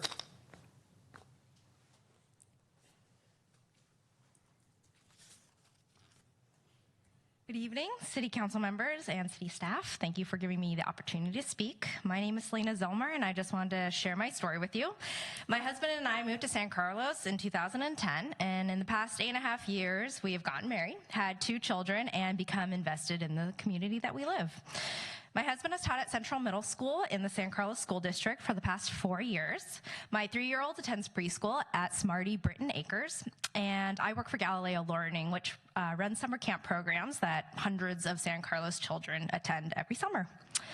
My daughter also participates in the soccer league through San Carlos Parks and Recs. She takes swimming lessons through Kings and gymnastics at Peninsula. We live near downtown and frequently patronize library and businesses on Laurel Street. And as you can see, we eat, shop, and play in San Carlos. We're fortunate enough to have found a rental home here in San Carlos owned by a lifelong resident whose father built her house, and she chose our family because of our ties to the community. However, the reality is she's growing older, and before long we expect the house is going to go on the market, and we are constantly worried about when that time comes and what that means for our future. We've looked into the HEART program in San Mateo County, and under their amended requirements, we do qualify under the income level. However, for the maximum purchase price, which was just raised to $908,000, the only qualifying property in San Carlos is a 774 square foot, 1-bedroom, 1-bath condo at $894,000. You know, how does one expect a family afford to live within these means? And additionally, because of our moderate income, we do not qualify for a BMR unit in San Carlos. And we know we're not alone in this situation, and my husband has a colleague. He has 4 jobs to scrape by, and we know more that have been on the BMR list for years and years. And we're just requesting the city investigates housing options for essential workers, either from building physical units to providing subsidies for first-time home buyers and other creative solutions. So we've invested so much in our community, and we ask the community to reciprocate and by investing in us. Thank you. Thank you, Selena. Liz Atari, followed by Andy Frisk. Great. Good evening. Thank you for the opportunity to speak. So I'm a kindergarten teacher at Arundel Elementary, and I've taught in San Carlos since 2002. I currently live in San Carlos with my daughter, who's a 3rd grader, and my husband. We are temporarily renting a home in San Carlos after having sold our very, very small house in Redwood City about 3 years ago, with the hopes and intent of finding a more permanent home. After 3 years, we have not been very fortunate to find anything that would be considered affordable. Our current rent is considered below market, but requires almost half of our income after taxes. The Peninsula has been our home for the last 15 years. After 3 years of many open houses and getting outbid astronomically, we've almost given up on finding a permanent home. As a dedicated teacher and a parent who volunteers a lot in the community, I put in long hours and cannot imagine adding a 1-hour commute onto my morning and afternoon just to be able to stay within the community and find an affordable home. It's even more expensive for those who happen to be new teachers or those even on 1 income. So I wonder how we will, be able to retain our good teachers who support our families, our students, who are collaborative members of our staff in schools, unless there are some more affordable options that come our way. So thank you for your consideration. You're quite welcome, Liz. Thank you for speaking. Andy Frisk, followed by Brian Perkins. Thanks so very much for allowing us to speak. I'm a 25-year resident of San Carlos, and I've lived and worked in the area for about 30 years. I work at an organization called the Kainos Home and Training Center. We provide support services to adults with developmental and intellectual disabilities. For the past 20 years, I've been working actively with many coalitions to try and raise the issue of affordable housing and the crisis as I've seen it grow and grow and grow. The situation has never been worse. The desperate need for affordable housing continues, and each municipality seems to be failing, and as a region, that failure is exacerbated by surrounding areas. It's clearly a regional issue, and decisions that each community makes impact all of us. it's becoming increasingly futile to try and create housing for the very, very low income individuals that kind of supports people with special needs who will need support for their entire life. And our staff are commuting from further and further away or living in less safe and stable housing structures just to do that work. It's a very depressing situation to see that the people you're working with are so housing vulnerable or spending many, many hours a day commuting to do such important work. I recently read in a column by our mayor that there's about 1.5 million, if I have the number right, square feet under consideration for office space. I just encourage you as much as possible to do three things. One, please think regionally. This issue is not just a San Carlos issue, it's a regional issue. Second, whatever we can do to create more BMR units, I think it's our responsibility as a community to do that. And then finally, whatever we can do to not contribute to exacerbating the housing jobs imbalance. I think in any kind of non-housing development, that has to be looked at carefully. Thank you so much for your time. Thank you, Andy. Brian Perkins, followed by David Pollock. Good evening. I'm Brian Perkins. I'm a 22-year resident and live on St. Francis Way. I wanted to echo what Andy was just saying. I wonder what kind of a community we're going to be when we can't find a space in our community for those with special needs, and what kind of a community we're going to be when we can't find a space in our community for teachers or daycare providers and so forth. I, for one, would like to live in a community where people who are serving my food can also afford to eat, to live here, and I would like to be able to think that we're fair enough that we can find opportunities, not for everybody, because not everybody can live in San Carlos, we all recognize that, but for many, because that is our duty. And I hope that this council, when they're looking in particular at the commercial office space development that's being proposed, will take a very close look at requiring those developers to actually build housing along with those commercial developments, or to at least find a partner so that they can be done in proximate location to those developments, because unless you do that, there's going to be a tidal wave of competition for the remaining housing that we have in this community. And the people that are going to lose, they're going to be the teachers, they will be the developmentally disabled, they will be the waitresses and waiters and so forth. We can do better than any of that, and this council is much better than any of that. So thank you so much for your time, and please fight for a little bit of justice on behalf of the others. Thank you. Thank you, Brian. David Pollock, followed by Diane Savage.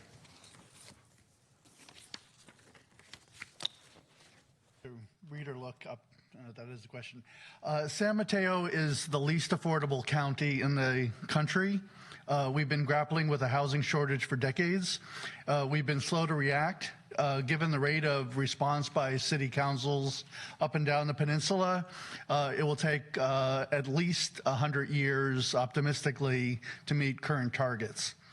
Bay Area councils have been deeply involved in finding solutions to this problem with CASA and the resulting CASA Compact from the get-go. Working off the roadmap that CASA created, many bills have been working their way through the California legislature. SB 50, the More Homes Act that others have mentioned, is just one of many addressing this crisis. Our local representatives have ample opportunity to provide input and suggest revisions along the way. In short, no one's been blindsided by anything that's going on here. This is why I especially take umbrage with City Manager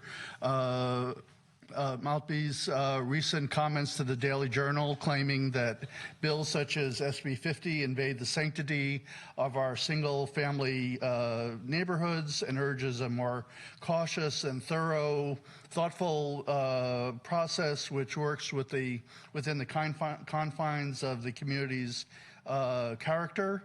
This is kind of code for San Carlos as the real victim here. We're doing, we want to maintain our gentrified suburban enclave like Cupertino and Palo Alto. We've done enough. In other words, fear-mongering on government overreach. And that's not a good look for the city. Swift transformative action is absolutely necessary. If city councils don't start taking the right steps to rethink housing, Sacramento will lose any confidence it has left in the city's willingness to deal with the crisis and take the control of the situation out of our hands. So thank you for doing the right thing by all members of the community. Thank you, David. Next up is Diane Savage, followed by Ron Piovison. Good evening. My family owns the Reading Bug. It's a local children's bookstore on Laurel Street. I also have 2 adult children that live in San Carlos. We've been located at 785 Laurel Street since 2009, and I think we forged a really good relationship with the community. In addition to offering public author events virtually every week to the community, we also have partnered with the schools, and we provide nationally known authors free of charge to those schools to speak and engage with the children in this community. However, like other small retailers, we struggle with the escalating rents that we pay, as well as with the payroll for our employees. The American Booksellers Association suggests that rent and payroll, in order to have a bookstore that doesn't lose money, the rent and payroll should not be more than 30% of the bookstore's gross revenue. But our rent and payroll, including health insurance for our employees who work over 20 hours, a week, totals significantly more than 30% of our gross revenue. We also struggle with recruiting and maintaining a stable workforce. And for those of you who have been to our store, really the thing that makes our store special are the people who work in that store. They're experts in books, and they share that expertise with all the customers that walk in the door. They're really remarkable people. In addition to my daughter-in-law, the Reading Bug has 3 full-time employees and a number of part-time employees. None of the 3 full-time employees lives in San Carlos. Our store manager wanted to be here tonight, but she commutes more than 2 hours a day. She lives in San Jose because that's the closest she can come to living in San Carlos. She commutes. It's a killer commute, and she wasn't able to stay tonight. The other 2 full-time employees commute also. One commutes from Foster City, and the other commutes from San Bruno. Most of our part-time employees, with the exception of high school students who are members of the San Carlos community, also are commuting. Can you move to wrapping up, please? Yes. Housing costs are a very real problem for the Reading Bug. If you saw in the presentation before this, 2.2% of the people work in retail stores in San Carlos. There's a reason for that, and I really fear that without solving the housing situation, stores like the Reading Bug and other stores that make San Carlos special will disappear. Thank you. Thank you. Ron Piovison, who I think I managed to mangle your name yet again, followed by David Crabb. That's the only reason why I show up to these meetings, is to hear my last name in different ways. So yeah, my name is Ron Piovison. I'm a 5-year resident of San Carlos, and I've also been in tech for about 20 years. And while I certainly and absolutely fully agree and support with everything that's been said previously about the importance of affordable housing, essential housing for workforces, for teachers, for service personnel, and the like, I do want to talk for a moment about the technology industry, because it is an industry that I know quite well. And both in my volunteer roles, as well as part of my profession, I've actually had the opportunity on many, many occasions to host delegations from across North America, as well as around the world, Latin America and Europe, of government officials and companies who come here who basically want what we have. They come here to try to understand the technology industry so they can take the learning and take that back to wherever they happen to be from, whether it's elsewhere in America, in Canada, Europe, or Latin America. And they want an industry that fosters 21st century jobs. They want innovation. They want an industry that promotes innovation. And I'm going to tell you right now, we risk losing this industry that we've been given, and this industry that others are fighting so hard to create. We risk losing it because our industry relies on all sorts of people. It relies on managers. It relies on software technicians, software engineers. It relies on support staff. And if we cannot bring those people in here because not even they can afford this housing, then we will lose them as employees, we will lose them as talent, and we will lose the industry. And I see this happening. I see us losing to other parts of the United States as well as other countries around the world. So certainly, without question, housing is a moral and social justice issue, and we need to solve it. And those who have spoken on that, who brought up those points, I agree with them wholeheartedly. But I'm also going to tell you that it's an economic issue, and if we don't solve it, it'll threaten the entire economic engine of this area. Thank you very much. Thank you, Ron. Next up is David Crabb, followed by, I believe it's Sanji Hughes. Good. Thank you. You can correct me when you come up. Good evening, Mayor Olbert and Council. Yeah, I'm going to try to put this in a little bigger context if it's possible. I don't know. We've come to a crossroads on housing in San Carlos. From San Francisco to Santa Clara County, the cost of housing is having a major impact on the region's need to fill lower and middle income jobs, such as retail, home service workers, nurses, teachers, police. Even doctors are finding it hard to find here, and with learning the tech industry is also finding it hard to live here. Our current city planning is leading to displacement, increased commute traffic, exhausted employees, and morally unsustainable and unbalanced community. As I see it, we've got about 5 choices, and you may add a few more, but anyway. One is continue to approve projects that produce more jobs than housing, which will increase the jobs housing imbalance and lead to even higher housing costs, higher job stress, more displacement, and more traffic. Number 2, stop approving any further large jobs producing projects until we decide where the new employees will live. Third, plan and approve more housing with emphasis on housing that will be affordable to new employees while severely limiting job growth until the housing stock catches up. 4 is, this has been suggested by some people, increase public transit options to the East Bay and beyond so many employees can go out to the East Bay and live. And the last one is ADUs, which we found out there's not too much on there, but if we do ADUs, make sure that they're rent controlled so that people could do ADUs and rent them for $4,000 a month.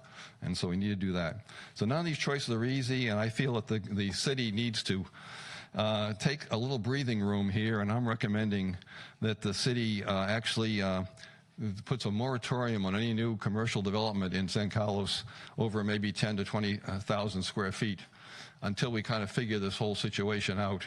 It'd be temporary, but I think we need to kind of think about, revisit the housing ordinance, not the housing ordinance, the housing element of the general plan, and even maybe revising the general plan. I've been told that there's been a potential of about 65,000, R&D development up to about 2 million square feet on the east side. That can produce up to 6,500 to 10,000 new jobs. You translate that into at least 4,300 new housing units. There's no way in heck that San Carlos can meet that level. And so we've got to stop. We've got a faucet that's running, it's overflowing the sink. The thing to do is shut the faucet off. And that's my wrap up right there. Good timing. Stop the jobs until we catch up on the housing. Thank you. Thank you, David. Next up is Sanji? Susie. Okay, Susie Hughes. Yeah, I'm sorry. It's just your handwriting is perfect. It's my eyes that are defective. Yeah, I have great handwriting. So, thank you for letting me be here. I'm happy to speak to City Council. My name is Suzanne Hughes, or Sanji, or Susie, whatever you want to call me. I'm a 45-year resident of San Carlos, and I'm also the executive director of One Life Counseling Service in San Carlos. We serve about 7,500 low-fee counseling services hours each year. We also are in all the San Carlos schools. And I just came here on behalf of me being executive director, and also because I'm a lifelong resident. So first, I wanted to give you just a bird's eye view on what we're seeing come into the center and what clients we're seeing and what problems we're having. With the housing crisis, there's the usual, we're forcing out a lot of our service industry, teachers, nonprofit employees, which have a dear place in my heart. But the other thing that we are actually missing is there's secondary or more insidious things that happen once you don't have affordable housing.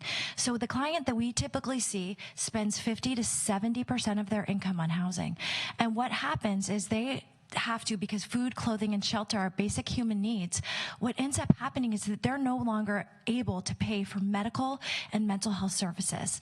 So you ask somebody, and I'll give you an example of a very well-known house cleaner in the area and a man that works at a local construction. One of their daughters has issues with mental health, very severe. They were on Medi-Cal, which we accept as an agency, but then they finally just had enough income where they weren't. And they were no longer able to pay the copay. So if you talk about somebody having to spend $50 of their copay, they've got insurance, but it doesn't cover. They can't afford the $200 a month that it costs for somebody in their family to access basic health services. So needed health services. So that's what we're seeing, more and more and more. And luckily, we'll see anybody, any fee, we'll take them, and we'll have them come in, thanks to grants. But it's a secondary problem that people won't go get the services they need. And I think we're in the middle of an identity crisis as a city, where we're changing. We're not the truck drivers, the mail drivers, all those things we used to be. And this is a great opportunity for San Carlos to redefine itself as a city that does take care of all of the industries and everybody, all the residents that are here. Thank you so much. Thank you, Suzanne. Brian Nieder, followed by Sam Herzberg.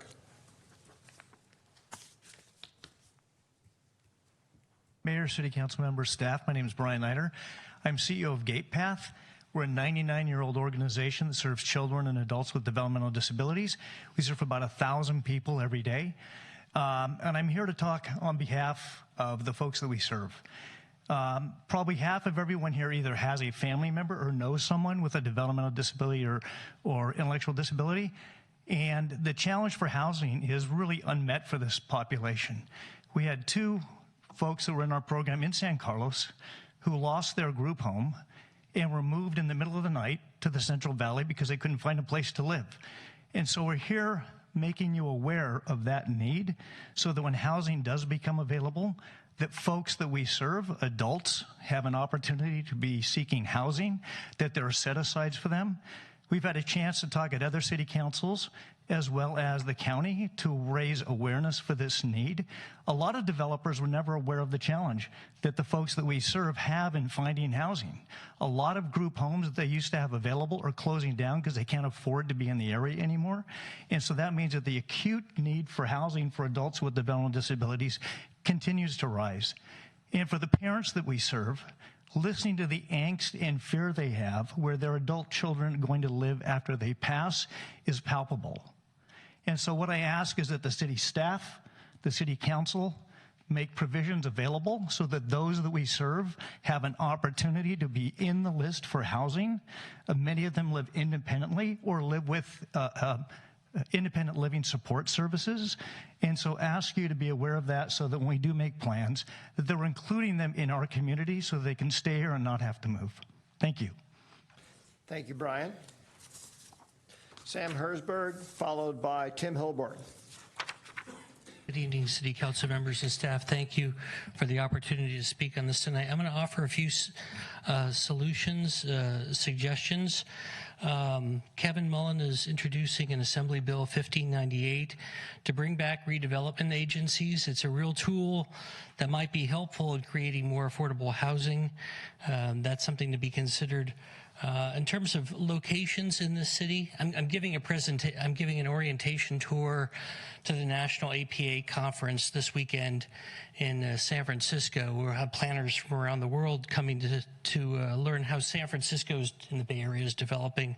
One of the themes in San Francisco is 20% of the city is where all the development is happening, and it's all the higher density, but it's not in the single family residential areas. In San Carlos, I'd suggest there are several areas that could be looked at for further housing, and one is the areas on either side of Britton Howard between the Greater East Side San Carlos neighborhood and kind of the arts and wine neighborhood on the other side. And also the whole Grand Boulevard is yet to be completely fulfilled, particularly on the west side of El Camino Real, where you could have more mixed use or triple use type of housing. if really you're going to be having that level of commercial development, as David Crabb mentioned, the city may want to consider a community benefit zoning to meet its housing needs, take care of infrastructure, parks, pedestrian bicycle amenities, traffic, parking solutions. Redwood City used the exact same, they have that type of zoning, and they use the exact same consultant, Diet and Bhatia, who developed the city's San Carlos East Side zoning.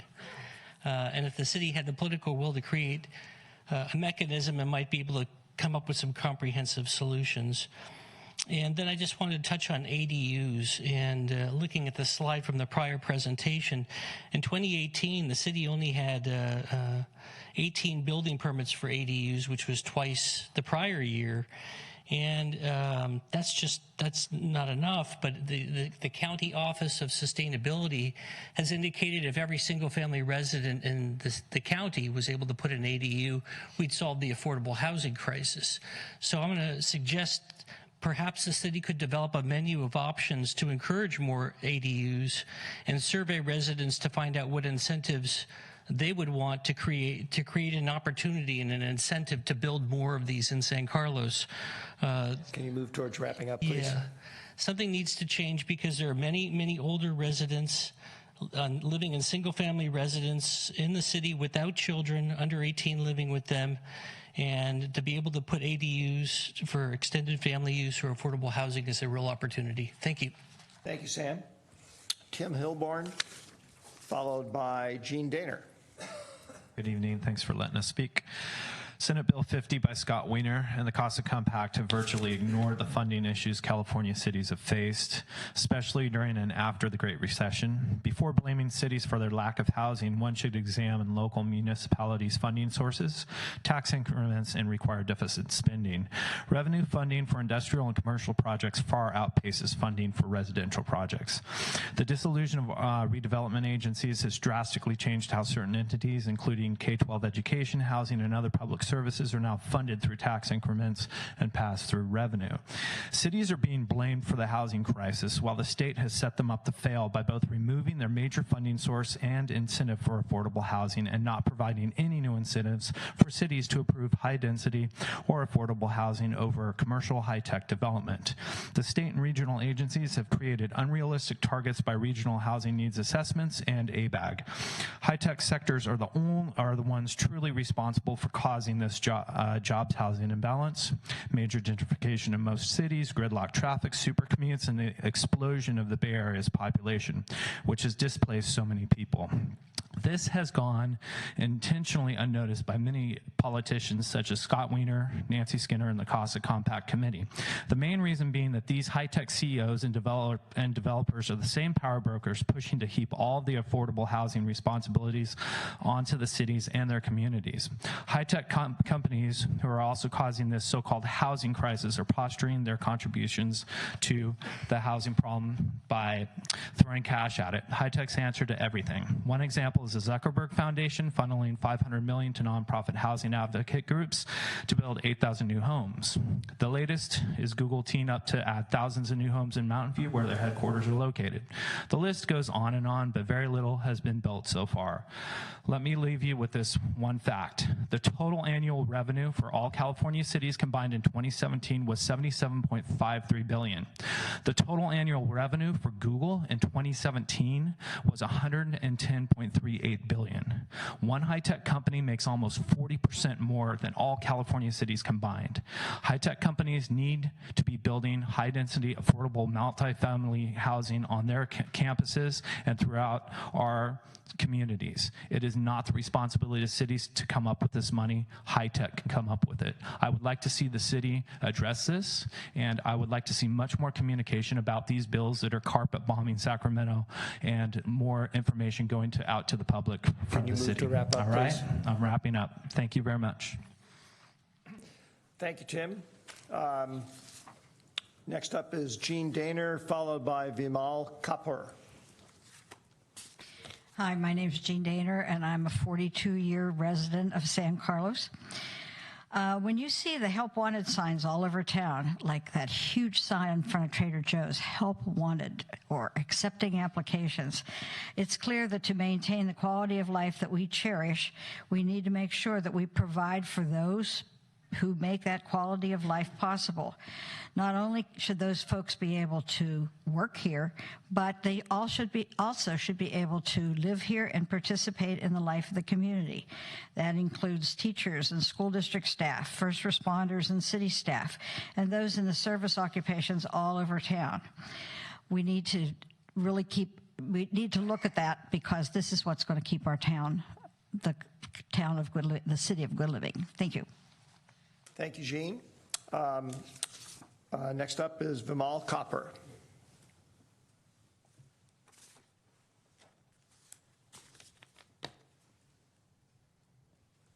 Mayor, I wish to, share my experience. After 5 years of my job in a third world country in Delhi, I was able to get a flat from the city of Delhi. And there are people, lined up, and they draw by lot. And everybody craves for, city themselves having the resources to build. I do not know. This country provides funds to all of, even for housing, the funds go from here to India, right? Why the city is not able to take up the jobs and give it on contract to build, but keep the control themselves? Wheeler Plaza, it's built in the heart of the town, but it is done in a heartless manner, right? It is your land, has commercial and, residential.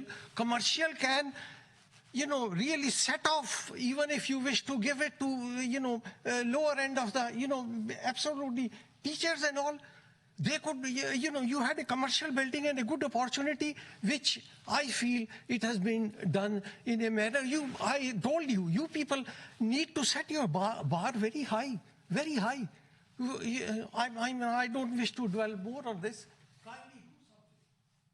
Thank you, Vimal. Is there anybody else who would wish to address the council on this item? You may come up and speak for 2 minutes, and if you have a card, if you can hand it to me, or that's great. Thank you. My name is Hai Nguyen. I am representing, first and foremost, my family. However, I am here also on behalf of Charities Housing. We are offering the project at 817 Walnut, 24-unit, all 100% affordable housing. But I'm not here to speak on that today.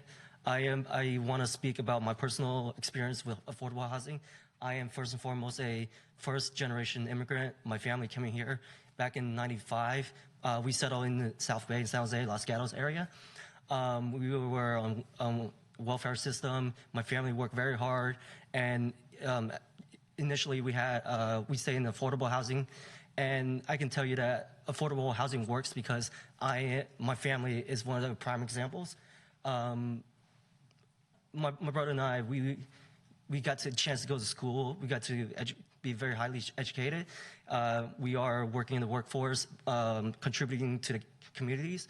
And at this point, we are proud owners of a townhouse, which is, for young adults, is sometimes, as of right now, it's very hard to achieve. However, I just wanted to stand up and say that affordable housing works. And I hope, and I do appreciate those who came up here and offer their different views, which is great because as now that I am a builder, community builder, developer, I do want to work with all those individuals and hopefully make things a lot better and prove to everyone that this is still the city of good living. Thank you, Hai. Is there anybody else who wishes to address the council on this matter? This won't be the only time that this issue comes before the council. It's a fairly involved, as you might imagine, complex issue, so there'll be plenty of opportunity for people to speak in the future. I do want to check in with my colleagues, however. Typically at this point, we often end up taking a brief break. Would that be something that people would be amenable to? Yes. Yes, please. All right, we will adjourn for, can we say 5 minutes? Be back here at 9:10.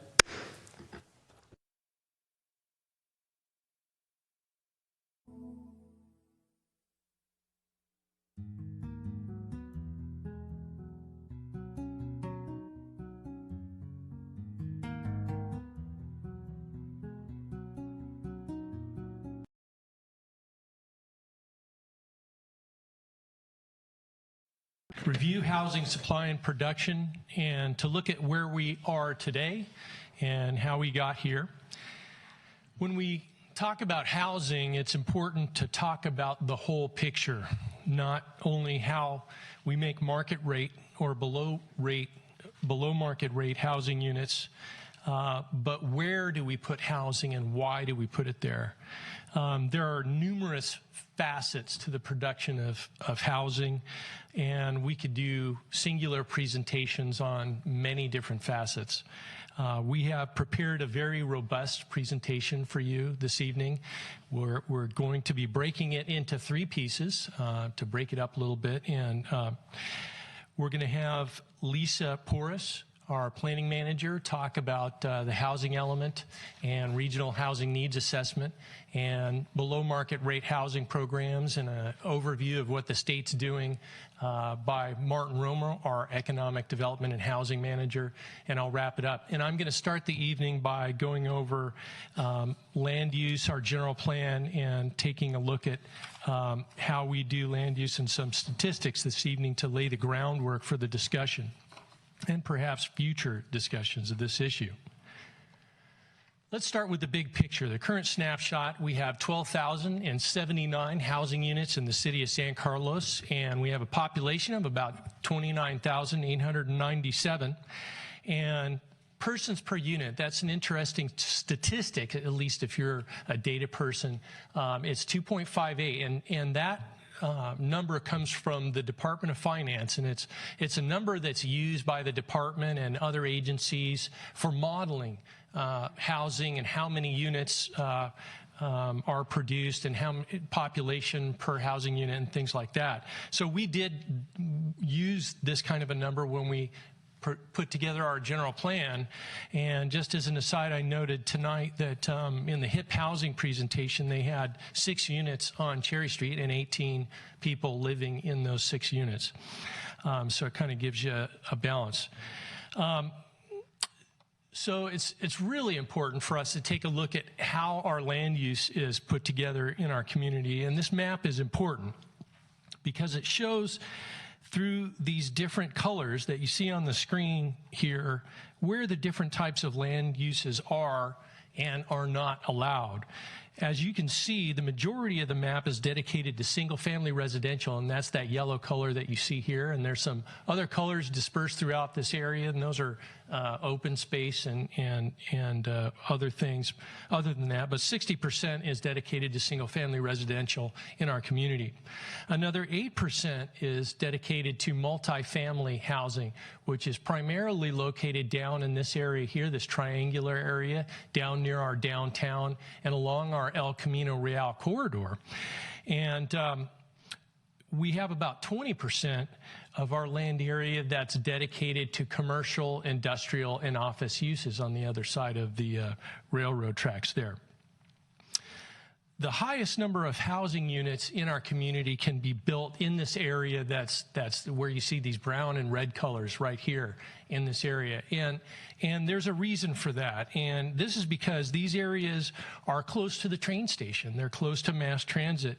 If you look at old pictures of the city of San Carlos in our foyer out here, you'll see lots of people walking to the train station. So historically, San Carlos, like many of the cities on the peninsula, on El Camino Real in the Bay Area, started from mass transit areas and grew from there.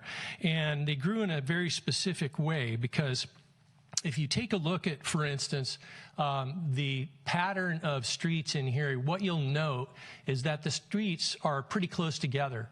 And if you look closer, when you start to look at the parcels in this area too, what you'll see is that the parcels are smaller too. And so what happened over the years is that it's more compact and more walkable. You can get from shop to shop, and you can do your shopping, and you can from your apartment or your condominium, and the roads and sidewalks are good. It's safe, and you don't need to cross a railroad track or a major thoroughfare to get to these areas.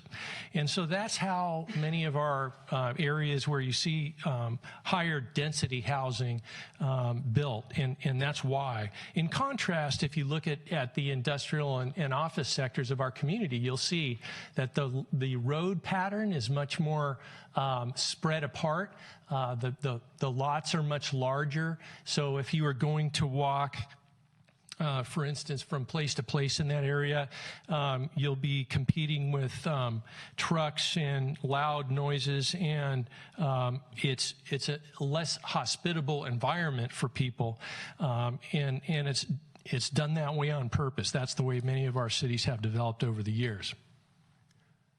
On the left-hand side of the screen over here, what you'll see is each of these colors then in the residential land uses is associated with a density. And I'm going to talk a little bit more about density and what it means. It's a very important part of our conversation.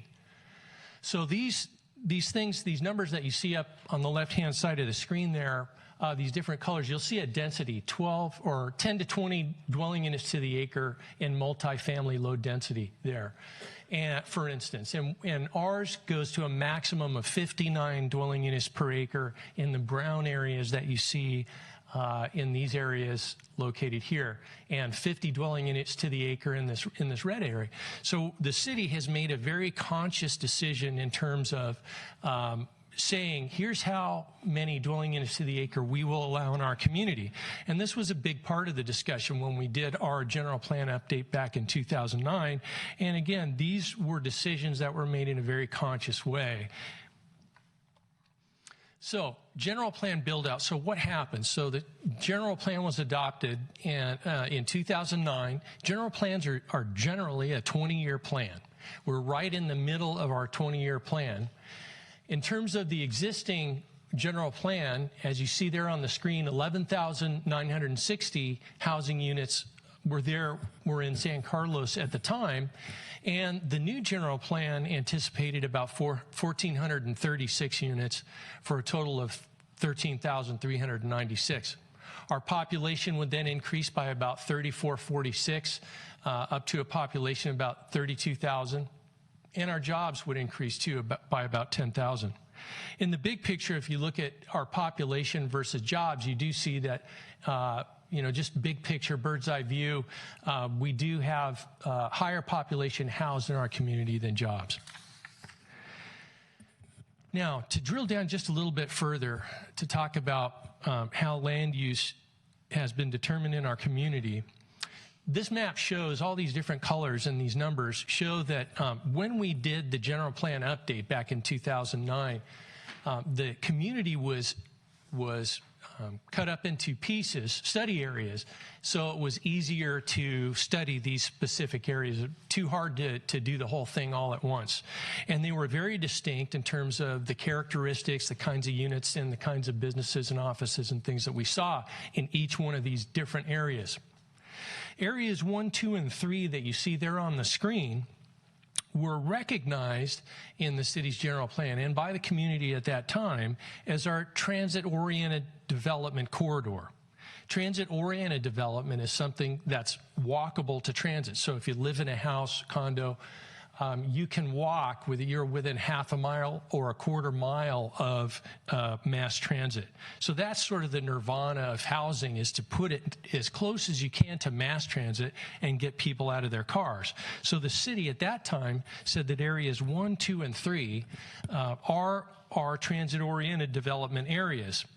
And this area number 2, just keep an eye on that. That yellow area is about a quarter mile away from the train station. Some of these, the tail of it here to the north is a little bit farther. And area 1 is about half a mile away from the train station.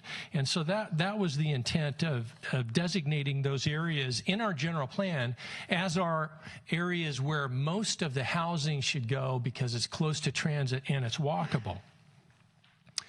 Now, at about that same time as we were putting together the general plan, we started in advance in about 2007.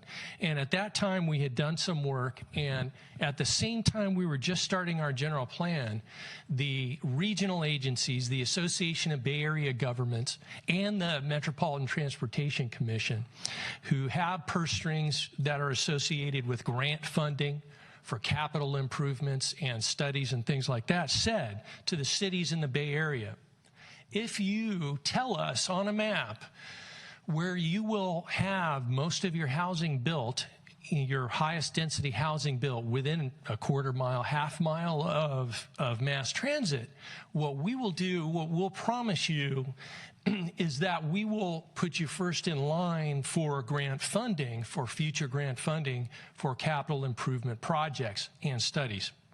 So what happened is at that time, the council saw this as an opportunity and adopted this map by resolution, and then it was adopted by the ABAG Executive Board. And so that established the area, and shortly thereafter, ABAG and MTC gave San Carlos a grant for $3.5 million to do the East Side Connect project to improve mobility for the East Side residents and future residents of this purple area right here to the train station. It gave the city money to improve mobility and recognize that those are the areas where we have planned for those units. Furthermore, all of the housing units that were anticipated in the general plan, 1,436 units, could be accommodated within this PDA map. So those are our land use maps, very important to the future of our conversation. And they say that the proof is in the pudding. And so what this map shows is in that purple hatched area that you see on this map is the PDA, and that is also area 1 of our general plan, that yellow area that we talked about, area 2 actually.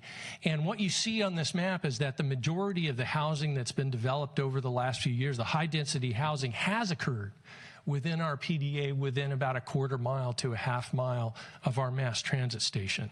So it's the policies that were set forth in the general plan are coming to fruition. So let's back up a little bit, because this word, when we talk about density, it's an important word because it means the supply. How do you create your supply? And essentially what residential density means is the number of residential dwelling units per acre of land. And so, and as I noted from that map earlier, our general plan expresses the number of units that you can get as units per gross acre. So the word density over the years has somewhat been a divisive word historically, and city planners have tried to explain it to folks for many, many years. And as you can see from this diagram that we have on the screen, housing units can be pieced together in many different ways. And we call them typologies. There's a number of different ways. I'll call it a housing continuum. And you can start from your single family detached, which we're familiar with, duplex, all the way up to high-rise apartment buildings. So there's a lot of different ways to put density together. And it's not just a concept or an idea. What we're attempting to show here is that they're real units, and here's what they look like. For instance, if we take a bird's eye view and we look at typical densities, single family in our community is anywhere from 3 to 6 dwelling units to the acre. And you can see on the right-hand side of each picture, you'll see how things are laid out. So of course, with single family, we have a bigger backyard. You have a 2-car garage. For townhouses, you have attached walls. They go up in density because they're closer together. They have less open space, but they still have those 2 parking spaces. Multifamily apartments, net density goes much higher. You see parking all put together in one space, 36 to 80 dwelling units to the acre, and that's the transit village or trestle that you see there in that photo. And then mixed use is where you have commercial retail on the ground floor and then residential units above, and that's much of what we see going in around the downtown. And the one on the bottom right is one that was approved by our Planning Commission recently. And so what are some of the constraints to building higher density? There's lots of constraints, and there's lots of opportunities too. So what are some of the constraints? Well, does your general plan and zoning allow for these higher densities? Yes, in our community, in those areas that I showed you earlier, we do. However, we have set a limit on the densities, and it was a very conscious decision because of community sensitivity at that time. People saying, and you saw it tonight in the survey, we want a small town, a village-like atmosphere in our community. And so that goes to how much we are willing to accommodate in terms of density and height and things like that. But yes, we do accommodate it based on the size and character of our own community. In terms of development standards, there's a number of development standards that make it difficult to build housing. Some of them are high parking and open space requirements. As you know, everybody focuses on parking, and rightly so. People are worried that parking, if you don't provide enough parking on site, then those people are going to park in the neighborhood. And open space, some of the, as you could see from the diagrams earlier, you know, the more density you have, the less open space you see on some of the multifamily apartment dwelling units. But that open space and that parking is very, very expensive to put in. Height limitations are something else, and what we've done in our community is we've tried to transition our heights. So we put most of the height in those areas that we saw in and around the downtown. We capped our height limit in the residential areas at 50 feet and out toward El Camino Real. And then what we did is we transitioned that height down to single family because we're sensitive to the character of and to the views and privacy issues that we've heard from our community. But those height limitations create issues in terms of creating housing. Extensive and lengthy approval processes are very cumbersome for the development community. And for many, many years in the Bay Area, cities got reputations as a place where developers didn't want to build housing. They would just go to the next city that was more in tune or cooperative or had more up-to-date development standards. We have up-to-date development standards, and we have a good process. Community concerns, of course, increased traffic, parking overflow onto streets, and privacy. These are the issues that the Planning Commission and the Council grapples with when considering these projects. Other density factors. What other factors increase density? Well, smaller units, of course, and in the below market rate or the workforce or essential housing world, what we're seeing is smaller and smaller units. Now what we're seeing, for instance, like with 817, we're seeing units in the 300 to 400 square foot range, and that might surprise some people, and it might you might think to yourself, could I ever live in such a place?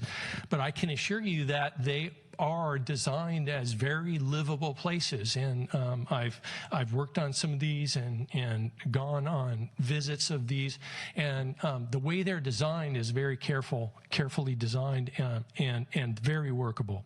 Tandem parking, where you put parking one in front of the other, is something that more recently has been adopted by cities. Cities didn't want to do that for many, many years, and developers didn't either. Now that's a way to increase density. Reducing your landscape and open space requirements. Again, this land is extremely expensive, so anything you can make do to make the cost of the development and construction lower is helpful. Reduced parking requirements is something that we've taken a look at. Lisa might talk a little bit about that, but that's very difficult for communities to accept too.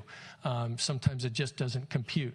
State density bonus is something where the state has given and Martin will talk about this a little bit. State density bonus allows for developers to get higher density and concessions from the city for extra units. Factors that decrease irregular sites.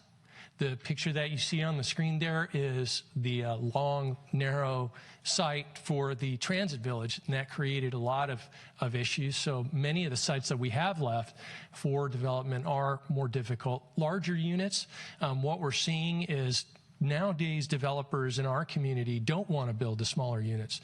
They can make their return on their investment by building much larger units and avoiding our BMR ordinance and building under that threshold of 7 units or more. So that's what we're seeing fairly often nowadays. And then again, parking requirements, $50,000 a parking space these days is another issue.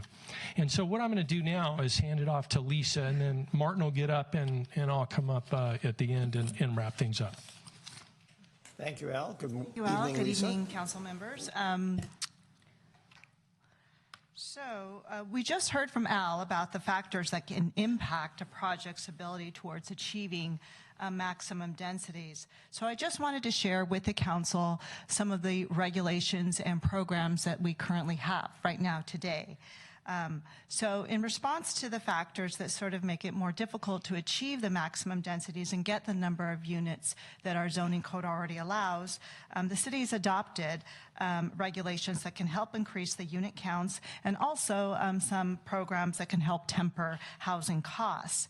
And these are the city density bonus, parking reductions, and unbundled parking. And all of these, of course, as I mentioned, are found within the city zoning ordinance. So the first one, the city density bonus, essentially what this does is this allows projects that include very low or low-income units to receive 1 additional market rate unit. So for every very low or low unit they get 1 more market rate unit. So that's something that we currently have right now. With respect to parking, applicants are eligible for 20% parking reductions by right if they are subject to the city's Transportation Demand Management or TDM ordinance, or if they are within a quarter mile of a transit stop. They also get a 20% parking reduction by right. And then the third one, shared parking, this basically works where the city could consider granting up to 40% parking reduction for projects that share parking across different uses and on the same site. So within one project where there's 2 different uses, so this would be a mixed-use project, and this would require Planning Commission approval upon meeting specific criteria. So there's certain findings that would need to be made in order to possibly be able to obtain this type of parking reduction. The next one is that when a parking reduction could be considered by the Planning Commission under a use permit approval based upon a parking demand study. So this would be a requirement that the project would need to provide that analysis, and also, again, meeting certain criteria to see if there's a potential to reduce the otherwise normally required number of parking for that particular project.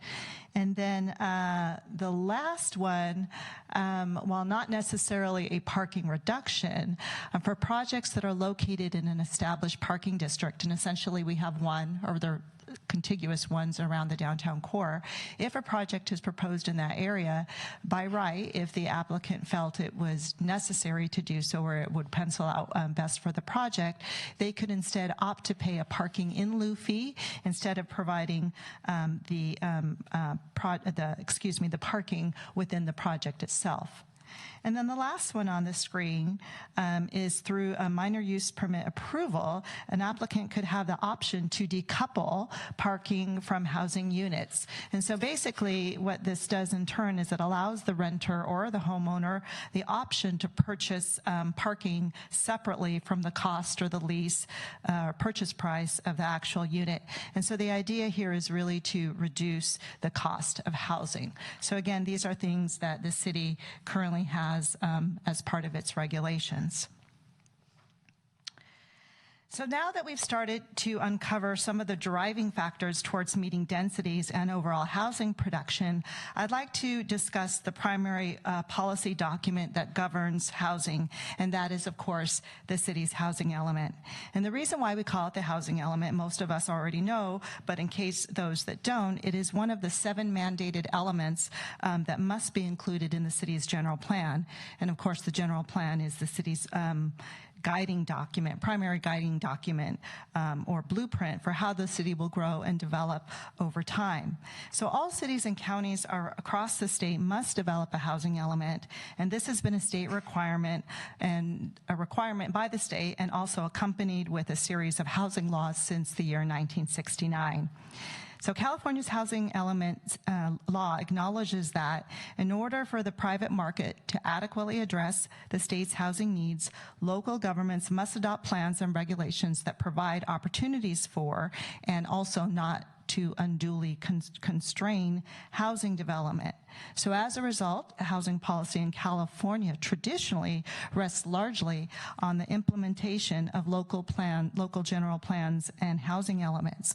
However, this is starting to change, as we've seen and we've heard tonight, where we're starting to see more state bills that would affect how local municipalities address the region's housing needs. So what is the purpose of a housing element? What does it do? What does it contain? The primary purpose of the housing element is to maintain our existing housing stock, making sure that we preserve what we have, it's maintained in a safe and adequate manner, and that we also have policies and programs and zoning tools to facilitate new housing development to meet the needs of our community. So it consists of a series of goals, policies, and programs. It evaluates the city's demographics and socioeconomic data, and identifies housing needs on a short and near-term future basis. And right now, the state is requiring that every city and county update its housing element every 8 years. Our current housing element is for the period 2015 to 2023, so we have about 4 more years in our current housing element.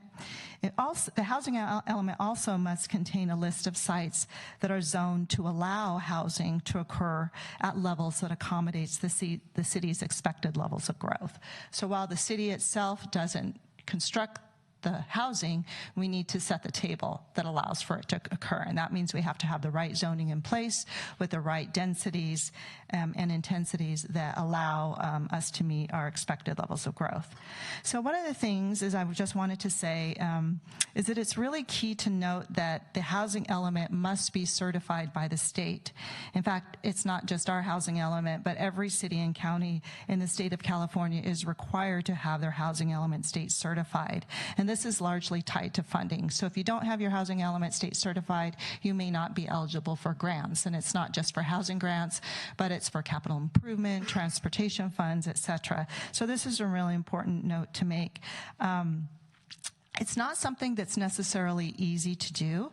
Cities really have to prove and show their work that they have zoning at the adequate densities to meet the needs. And we also have to identify any constraints that we may have and then have a plan to remove those constraints. And there can be multiple rounds of review by the state before getting that final letter of certification. We do have a letter of certification, of course, so just wanted to mention that. So determining how much housing San Carlos should plan for really begins at the state level. You'll hear this acronym over and over again if you haven't already, our Regional Housing Needs Allocation. That's the amount of housing that we need to provide for within our current housing element cycle. You'll hear that called RHNA. So it really, like I said, it really starts at the state level with the Department of Finance. And the Department of Finance determines the state's overall population projections and then works with the State Department of Housing and Community Development, or HCD, to spread housing across the state and into each region's Council of Governments. And every region across the state is then assigned a regional housing needs allocation. In San Carlos, we're part of the 9-county Bay Area region, and the Association of Bay Area Governments, or ABAG, is our regional council of governments. HCD then works with ABAG to set the region's overall number. So for this housing element cycle, the regional need from 2015 to 2023, again, this is for the 9-county Bay Area region, is about 190,000 new units. And of that amount, about 16,000 was assigned to San Mateo County. And then from that amount, 596 was assigned to the city of San Carlos as its fair share in meeting the overall region's housing needs. So this number, as you can see on the screen, is divided into different income categories. And those categories are classified as very low, low, moderate, and above moderate units. San Carlos is required to plan for 183 market rate units, and with the remaining 413 as below market rate units. So this slide here shows the city's progress in meeting its RHNA. The state requires that we report our progress according to building permits issued. So while there are units that are currently under review and in the planning stage, or maybe being reviewed by the building division, but if they haven't received their building permit issued, then they cannot be reflected in this chart. And I just wanted to compare apples to apples to show you our real progress report. This is essentially what is given to the state. And so I wanted to sort of break this down to the council so you can see how we're meeting our needs.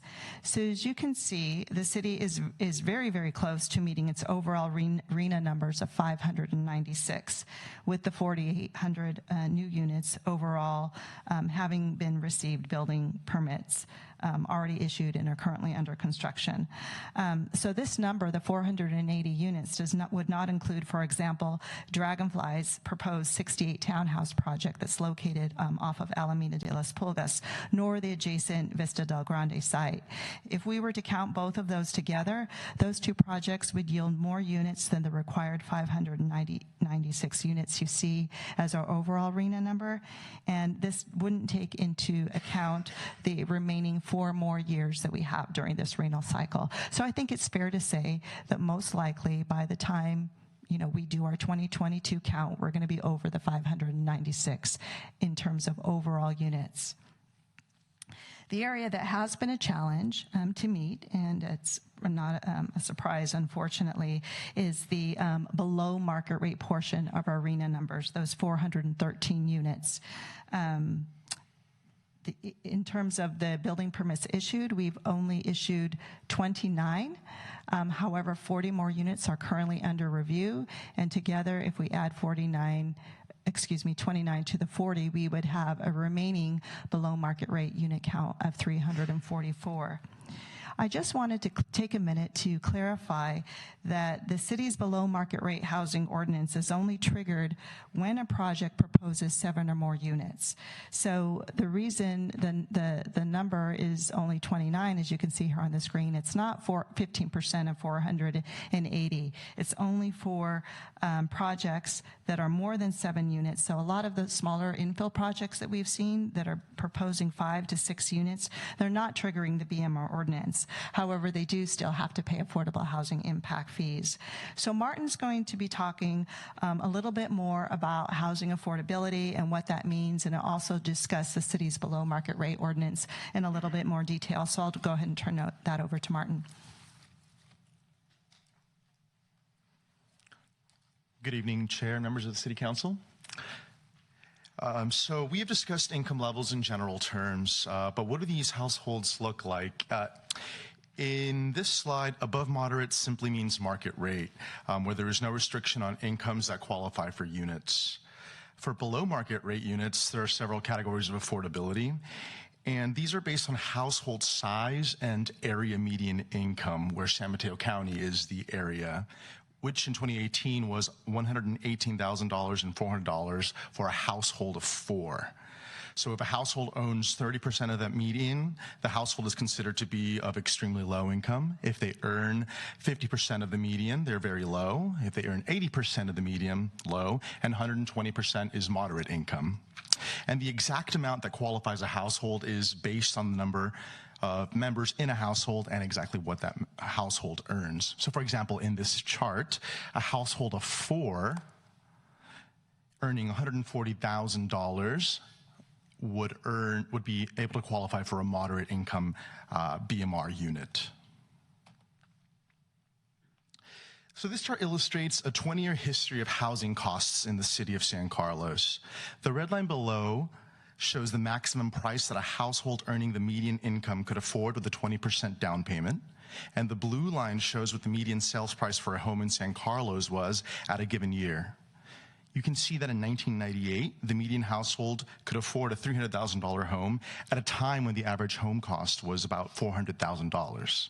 A decade later, at the height of the housing bubble, that spread between what the average household could afford and the price of a home increased to nearly $500,000.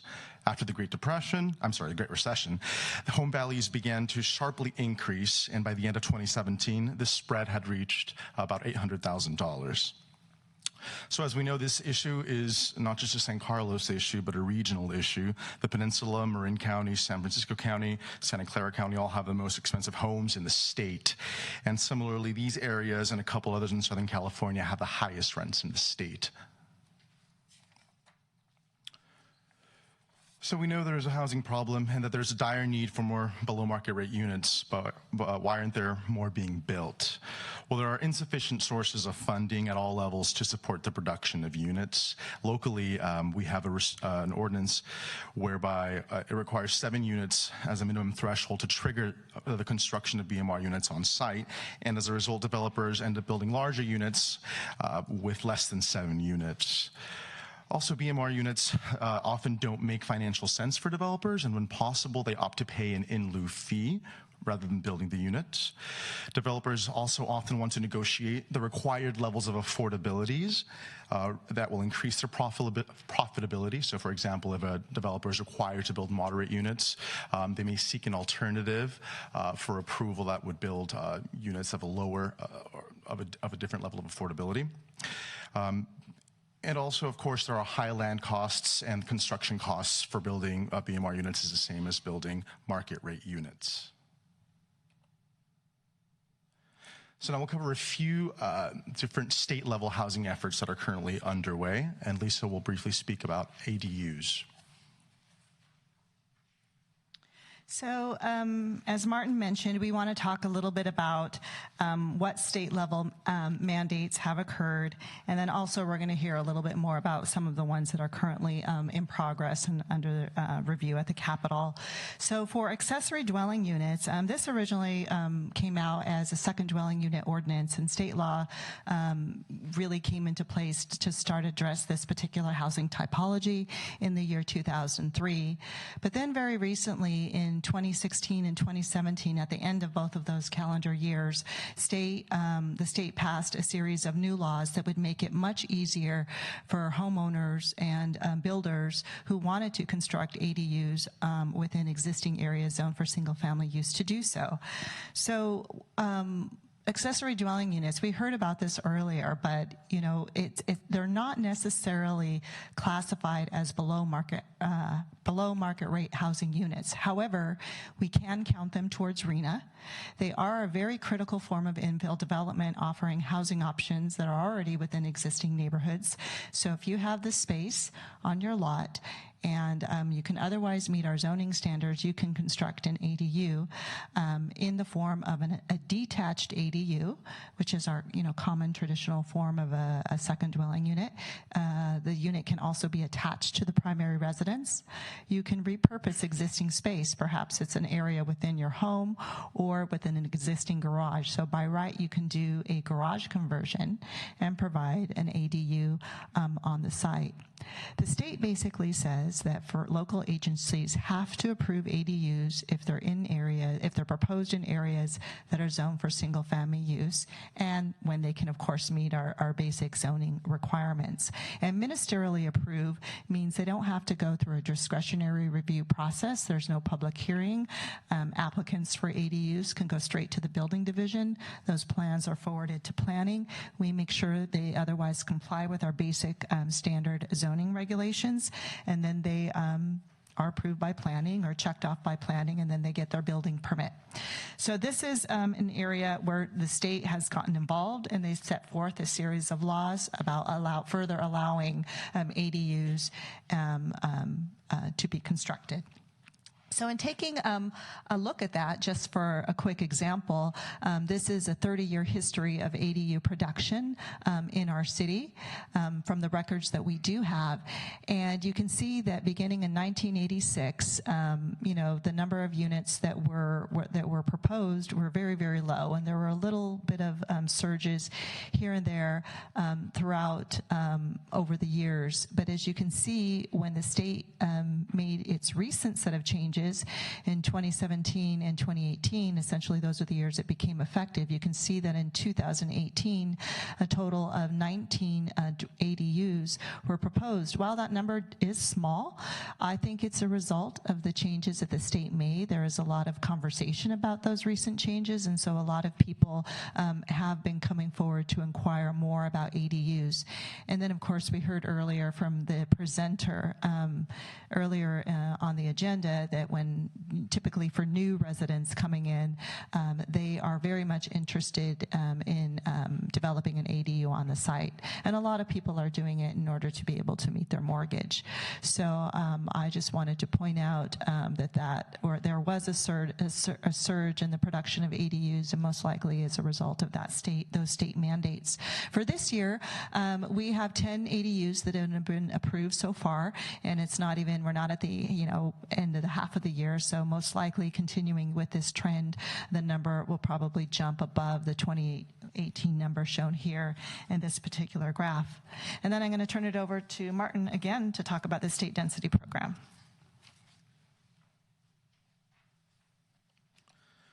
So the state created the State Density Bonus Program, which gives developers an opportunity to build at a greater density than what the code would otherwise allow if they build a certain percentage of BMR units on site.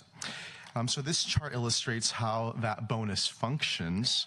And essentially, if a developer provides a percentage of a particular level of affordability, then they are eligible for a corresponding percent bonus for their overall project. So as an example, if a builder of a 20-unit project opts to build 15% very low-income units, so in this chart on the affordable unit percentage column here at 15%, and they're going to build all very low units, they're entitled to 35% increase in density. And what this results in is a total of 27 units that are now permitted on site, inclusive of those 3 BMR units, now restricted to very low income households. And with essentially a 4 market rate unit bonus that they can then sell at market rate or lease at market rate rates. Along with these density benefits, developers are also entitled under this program to what are called waivers or concessions or incentives, which allow deviations from the development standards that would allow the project to occur. So for example, if 20 units would have maxed out the height, they would now be entitled to a development standard that would raise the height limits or maybe relax parking standards or reduce setback requirements to make sure that the new 27-unit project would be able to fit on site and get the project built. Another recently adopted piece of legislation is State Bill 35.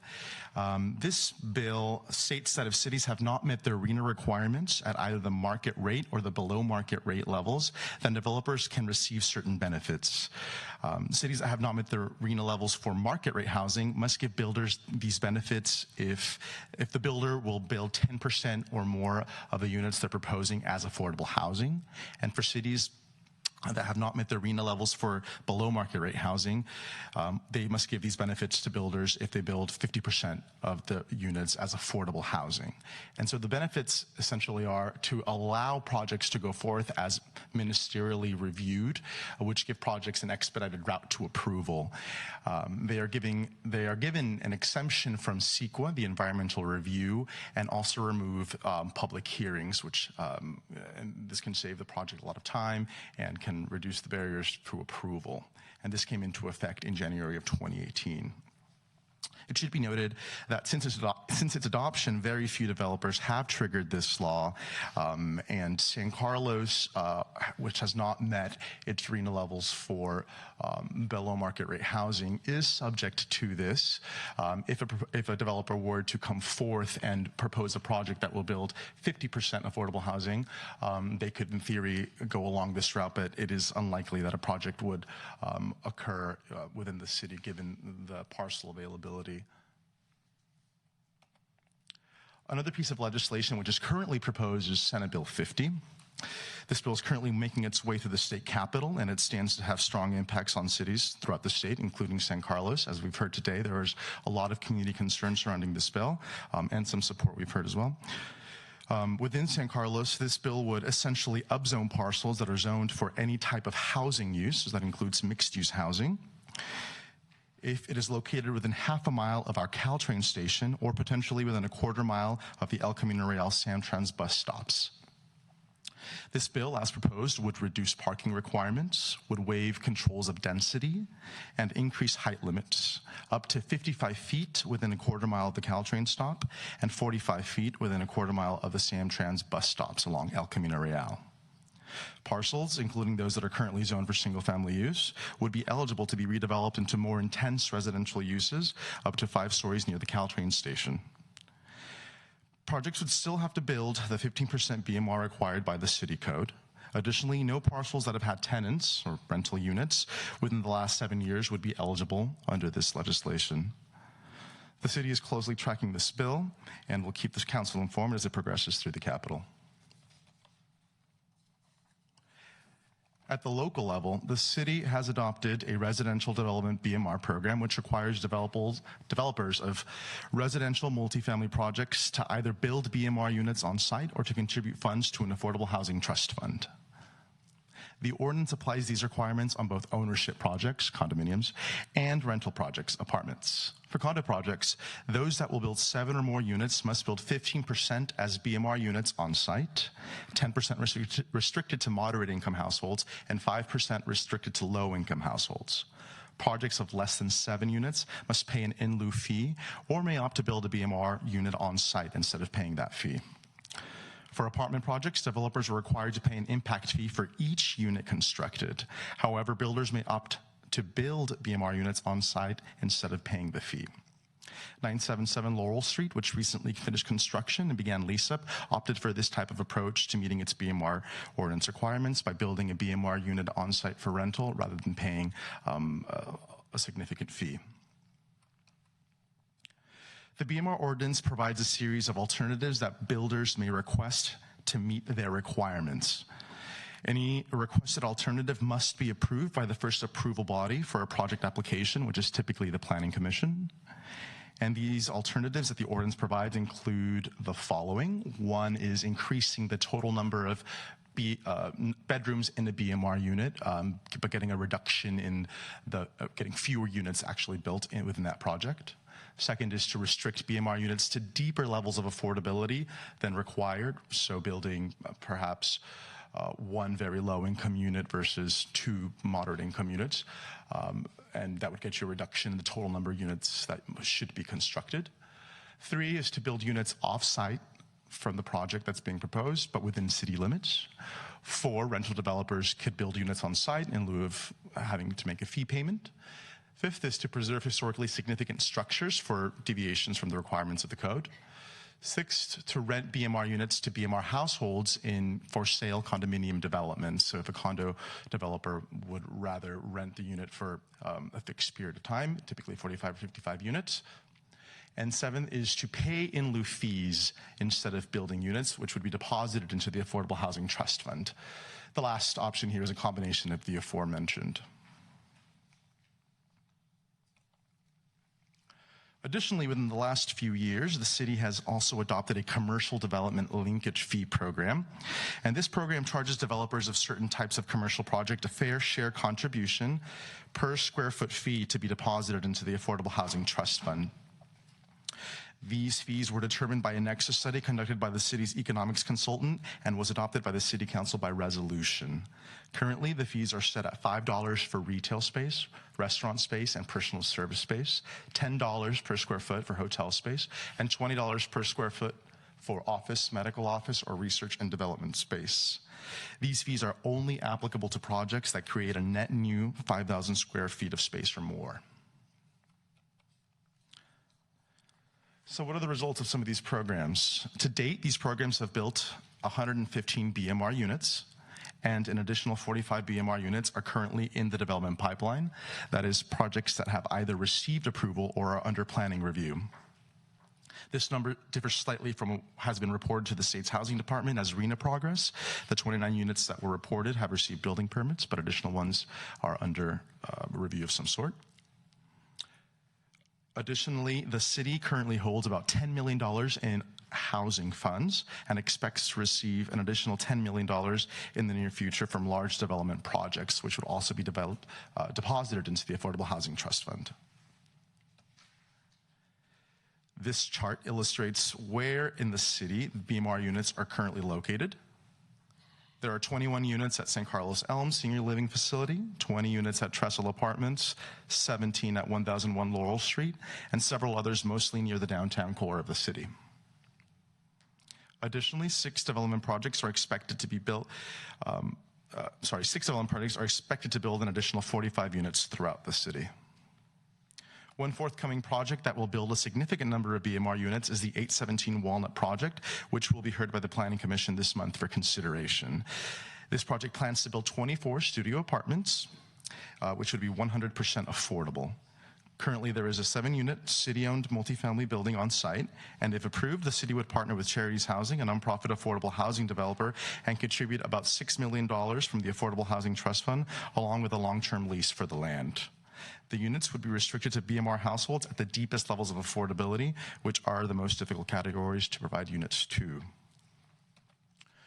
Additionally, the city has been engaging with another affordable housing nonprofit developer, which we've heard from today, HIP Housing.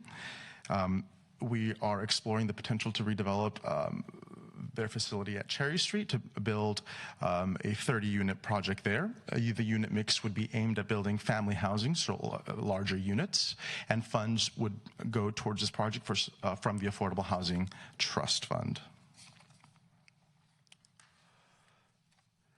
The city maintains a BMR wait list from which households are placed into BMR units as they become available.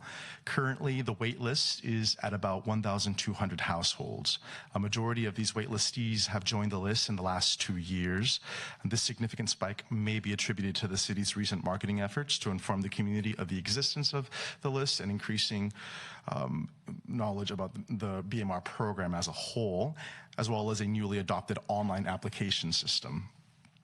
The waitlist functions on a first-come, first-served basis, with residents and workers of San Carlos receiving a priority, and there are currently about 500 members on the list with this status. In addition to the worker and resident preference, the city also has a $350,000 asset limit cap, which is exclusive of retirement accounts. The city also provides grants to nonprofit groups that support affordable housing efforts on an annual basis. In the current fiscal year, the city awarded a total of $105,000 in funding to 7 organizations, out of a total of $144,000 that had been requested through a notice of funding availability issuance. A bit about these different organizations that we support. Samaritan House provides emergency and transitional housing. The Center for Independence of Individuals with Disabilities assists disabled households to remain in their homes by providing necessary home modifications. Rebuilding Together Peninsula preserves and improves housing through home repairs for low-income households. PARCA provides affordable housing and independent living skills training for San Carlins with developmental disabilities. HIP Housing, as we heard today, provides affordable housing and runs a home sharing program in San Carlos. Life Moves provides shelter and supportive services for homeless families. And Call Primrose assists housing burdened families by providing free groceries on a weekly basis. As we also heard earlier today, there are a few regional and county level housing efforts underway. The CASA Compact, which is a proposed set of policy recommendations, which was issued by a task force convened by the regional Bay Area government and Metropolitan Transportation Commission, and that essentially aims to set the groundwork for the adoption of future legislation that would impact cities around the Bay Area. The compact is structured around these 10 elements, including recommendation for Bay Area-wide legislation, such as adopting a form of rent control by setting a cap on all rental increases annually, by adopting reforms to housing approval processes, and by upzoning parcels near transit corridors up to 55 feet or 75 feet if combined with the state density bonus. Another proposed piece of legislation is AB 738, which would enable San Mateo County jurisdictions to partner together in an effort to build BMR housing across city limits to facilitate the meeting of RHNA requirements. In essence, this would work by having one city be the host of a BMR development project that would contribute a combination of land and financial assistance, and another city would provide financial assistance, with each city receiving arena credit. This slide illustrates that by showing how it could be played out. If City A donates $200,000 in funds plus a donation of a city-owned parcel, and City B contributed $500,000 from their housing trust fund, and together these $1 million facilitated the construction of 70 affordable homes, City A would receive 35 units credit for 35 units towards RENA, and City B would also receive that same share.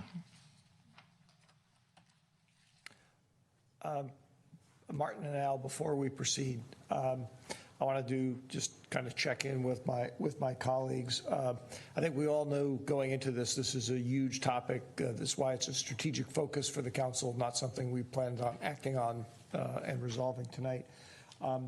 But I do want to make sure that if there are both questions on the material that we've heard so far, and more importantly, specific things that council members want to get out in front of the dais about near-term actions. And again, I think there will be plenty of longer-term actions that we're going to want to undertake. I want to make sure we have time for that because it's after 10 o'clock now, and I can frankly starting to sense eyes starting to glaze over a little bit. Not with you guys. I know you guys could continue until about 4 o'clock in the morning, but that's okay. So how do you folks feel? You want to continue with the presentation? You want to take not a break, but sort of step back and ask questions of what we've heard so far, start having a little bit of discussion, talk about what we want to do, next steps in this long-term process? What's your pleasure?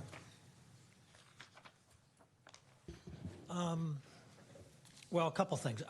I have some questions, none that are that can't wait. But I guess if we could just take a leap forward for a second, supposing we get through all this tonight, we get all our questions answered, what happens next? What's the next step? That's part of the presentation. But at the end, you ask for direction, yeah. Right? And just really quickly, well, we plan on updating our housing element. That's something we have to do in the next year or two. This is something that's going to come before you later this evening, and that's your strategic objectives that you'll be considering. One of the things that we heard at the retreat that you had is that you'd like to take a look at our general plan and our zoning to see if there's areas in the community that can provide greater density, more housing units. What you see on the right there is an example of what we have been talking about a little bit tonight. That blue area is a development potential of a residential project that was just approved by the Planning Commission, and the developer chose to build much less than the development potential of that lot. And so this is a big ticket item that the council has suggested you want to look into in the next year or so, and that is part of your strategic objectives. It's a major undertaking where we would look at all the general plan and the zoning and constraints and opportunities within the transit-oriented development areas that we discussed earlier. And some other constraints. There's some other things that we'd like to do. We're a pilot program for BMR waitlist. 817 and the Cherry Street that we've talked about are projects that are coming forward. We've been talking to the council about some of these. And then, so those are some of our next steps, and those are some of the big things. And so what we have here is some suggestions for next steps for you to kind of kick off the discussion this evening, and it goes from minor changes to the strongest changes. And that last one that I talked about are really some of the strongest changes you can make, a big undertaking. And then like you could change the ADU ordinance and things like that. So we have a number of next steps that are lined up for you for consideration. If I may interject, because I think that's a really good question, Ron. I actually think there's a unspecified as here, and I wouldn't expect staff to necessarily bring this forward. That's for the council to talk about what it wants to do, next steps. I mean, because ultimately we're the source of direction for what happens, and within the confines of state and federal law. And this is such a big topic that I know I'm sure everybody has a number of things they'd like to toss out there to possibly get focused on. The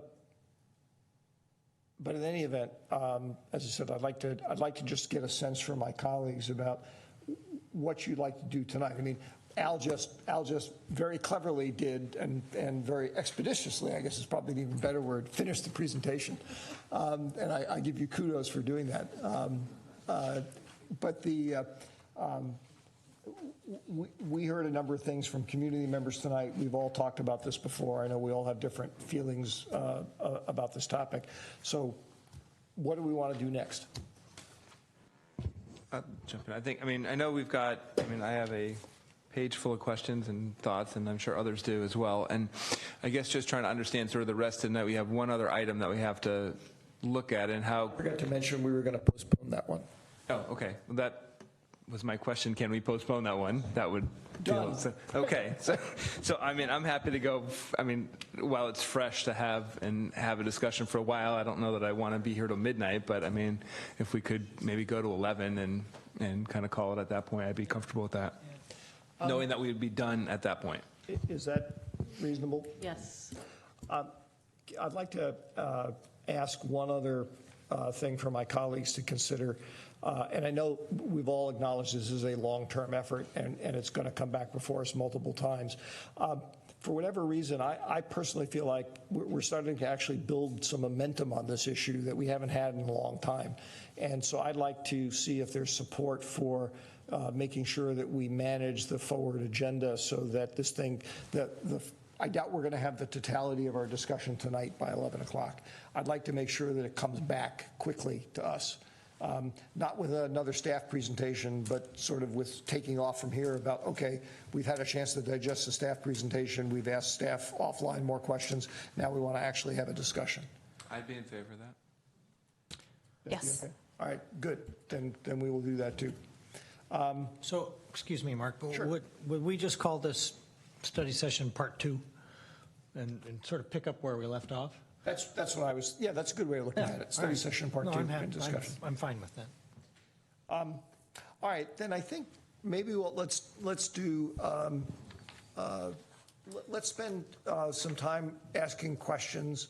I guess I had a handful of things personally that I thought were reasonably straightforward kind of potential, if not action items, not for tonight obviously, but things to have staff study and bring back to us that I'd like to bring up. And if other people have things like that, I'd like to leave some time for that as well. Several companies that I worked at in my private sector career had the same mantra that in their mission statements we have a bias for action.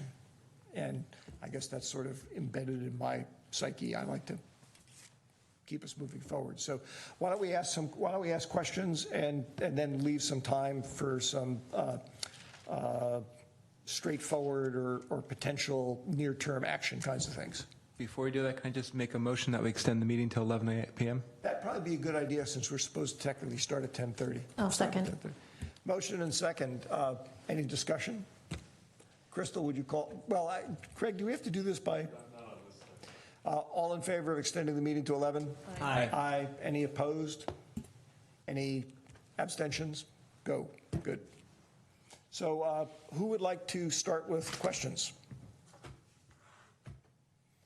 I have a bunch of, okay, Laura. So the community input was very helpful. A lot of stories from across a lot of different perspectives and stakeholders, which I really appreciated. The presentation by staff was also very helpful, so thank you for that. My big takeaway from this is that is kind of two things. One is San Carlos is building more homes against our general plan, and that's underway. But there's a huge gap in the across the different income level affordability. And I guess what I would like to hear from staff is what is preventing that from happening in a simple statement, right? Because we can build, and then the other piece to this is the survey that we received still shows the broader community is concerned about development in San Carlos. So I feel like while the group here tonight was in favor of it for the most part, there's still a disconnect with a larger part of the community. So I know we have some conversations ongoing about community engagement, but I think that's also a really key component of this. So, but the first question is really my biggest concern at the moment from what I'm seeing is this building a lot of not very affordable housing. So what are the key drivers with the balance, and what can we? There's 2 or 3 things that stand out to us in that can be done. One is what we're seeing, and we noted in the presentation, is that developers don't want to build below market rate housing. They only do it because cities require them to do it. It doesn't make sense sometimes financially. So what they're doing is they're skirting our below market rate ordinance. They're building below the density that would trigger our ordinance for the construction and, of these units. So one issue would be, should the city, and I think it might be up there somewhere, should the city make it so that the developers have to build a minimum density, or you have to build at least those 7 units? If you can build 10, then you got to get to that number of BMR, or you have to provide those BMR units in your development project. And right now, we're encouraging that very strongly in our community, and we have strong legal footing to do that. But it doesn't say they have to do it in our current ordinances. And so that's an area that is a huge, hole in what we have on the books. Okay, and just a quick follow-up question. What is the minimum square footage requirement we have for a dwelling, let's say for one person? Do we have something in our ordinance that there's a certain square footage that's required? No. Yeah, it's a building code, and I mean, we would allow for the construction of 300 square foot units, which is a very small studio. So pretty much as small as you could develop, we would currently allow it in our code. May I build on your question? Because I just want to make sure I understood what you said, Al. So, and this may actually be a Greg question too. Would we be able to establish a BMR requirement that basically looks to what could be built on the site as opposed to what is actually being proposed? In other words, that would remove the incentive for a developer to do something smaller and basically say, well, build whatever size you like, but if you could have built X units and we would have gotten 4 BMR units out of it, you still got to give us 4 BMR units. Yes, you can do things like that. We can do that. I Sorry, think we have. I mean, we have wide discretion in our zoning, but I'd need to study that for you. I don't have the precise answer tonight. That can be a good thing to follow up on. Not that I don't doubt you. It's just that it's sort of a legal question too. And one approach might be a minimum density. Some cities say you have to have a minimum density. Right now, we just have maximums. So that would be a threshold the city could do. And another would be, right now, we only require 15%. The city could consider, or the council consider, a higher percentage of BMR units as well. So those are a couple of things one of the council members asked about. Okay. Sarah? Thank you, Mark. I have a few questions. So on the RHNA numbers, I see that in 2017 only 2 BMR units were constructed and 0 in 2018. So I have 2 questions regarding that. If we were to meet our total RHNA allocation, the 596, but most of that was most of it was market rate, does that count as meeting RHNA standards, or do we have to meet each bucket? The short answer is each bucket. And one of the things I just wanted to mention that may be helpful to just sort of maybe explain the story of where we are. So we have 183 market rate units and then there are 413. So that's quite a bit more than the market rate. And in going back to how the RHNA numbers are developed, and this would even be another discussion where I would probably want someone from ABAG to explain this to the council, but that 413 number is actually kind of like an accumulation. A lot of cities haven't been building the below market rate numbers. So the makeup of that number is starting to lean more and heavier towards the below market rate unit side. So we're going to meet our overall, but the state is going to be looking at whether or not we've met each income category as well. And as Martin just discussed, there is supporting state legislation that basically says if you haven't met your below market rate number, then if anyone should come forward with 50% or more of the units as affordable, it has to go through a ministerial process and no CEQA. So that's the state sort of assisting, if you will. Thank you. So speaking of that, because there are all these incentives out there, SB 35, and we had the bonus units that you mentioned if BMR units are constructed, but it doesn't appear like developers are using any of those tools in the toolkit that we're trying to use to incentivize development of BMR units. So I appreciate these policy questions because it's something that I've been thinking about, and so that leads me to my question about in lieu fees, because I personally would like to do away with that option. I think that we need to make it crystal clear to developers. I'm sorry? I was doing something rude. I said, here, here. I like your idea. I thought you were giving me my 2-minute warning, Mark. I'd like to make it crystal clear that writing the check is no longer an option, and we really need the BMR units to be constructed. So my question is, right now we have the inclusionary policy for sale units, right? But we do still allow in lieu fees as well with units for sale. And I also have the same question for rental units.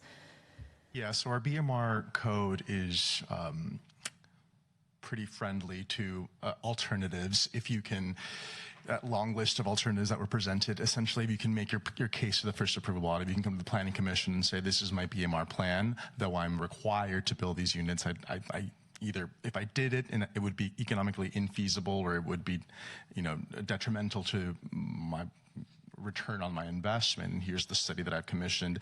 The Planning Commission could, in theory, grant the developer the right to build the in lieu fee. So the onus would be on the developer to prove that projects in the past have received those benefits. And I think that the last time that happened, it was a totally different situation in the housing world.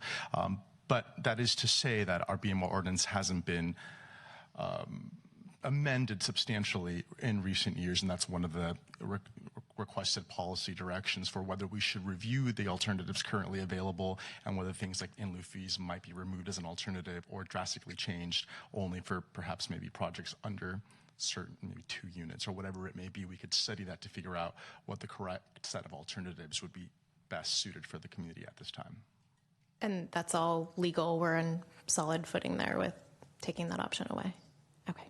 Yeah, there's been a recent case that changed the rules on rental housing. Okay, thank you. Adam. Thank you. So I guess I'd agree with Sarah on your BMR stuff, and Mark, I guess what I think you've got both the minor, the other different changes that you've listed in the policy question. I just think we should first look at our entire BMR ordinance and look at the whole thing and try to see where we need to make some changes. I certainly like the idea of having a minimum number of BMR units regardless of size, and maybe the square footage is the way to look at it versus number of units. So if you're building over, something that's 2,000 square feet, you gotta, or whatever, we can figure out what the right number is, 5,000 versus saying if you're gonna build 2 units, one's gotta be BMR. I think a square footage option might be an easier way to implement. And I'd certainly want to get rid of look at removing some of the alternatives and requiring, get rid of the in lieu fees. I guess one question I had is with on the ADU question, how does that get impacted by our new housing size rules that we put in place, and does that impact our ability to encourage more ADUs because we've now limited the size of some of the houses that we can have in our parcels? Absolutely. So that is a policy question that's on the table when we start to look at updating our ADU ordinance. through the single-family house size study, the council adopted a new maximum floor area, and floor area, as it's defined and described in the zoning ordinance, would also apply. So it's all livable, all habitable space. So an ADU would fall within that definition of the max floor area. So come May 10th, when the new standards go into place, that will be a new, that will also apply to ADUs, to answer your question. But we do have the ability to change it. We can say that ADUs could be exempt from the max floor area, whether 100% or a certain percentage of the size. So that's something that we want to take a look at. And I'm glad the council is actually bringing it up, because as we start to embark on this ADU ordinance, it would be helpful for staff to kind of look at, from a policy perspective, how much do we really want to incentivize ADUs? And that's the first bullet under minor changes. So overall, will we be looking at removing all potential constraints towards the production of ADUs? So and maybe that was a long answer, but yes, that's a policy question for the council.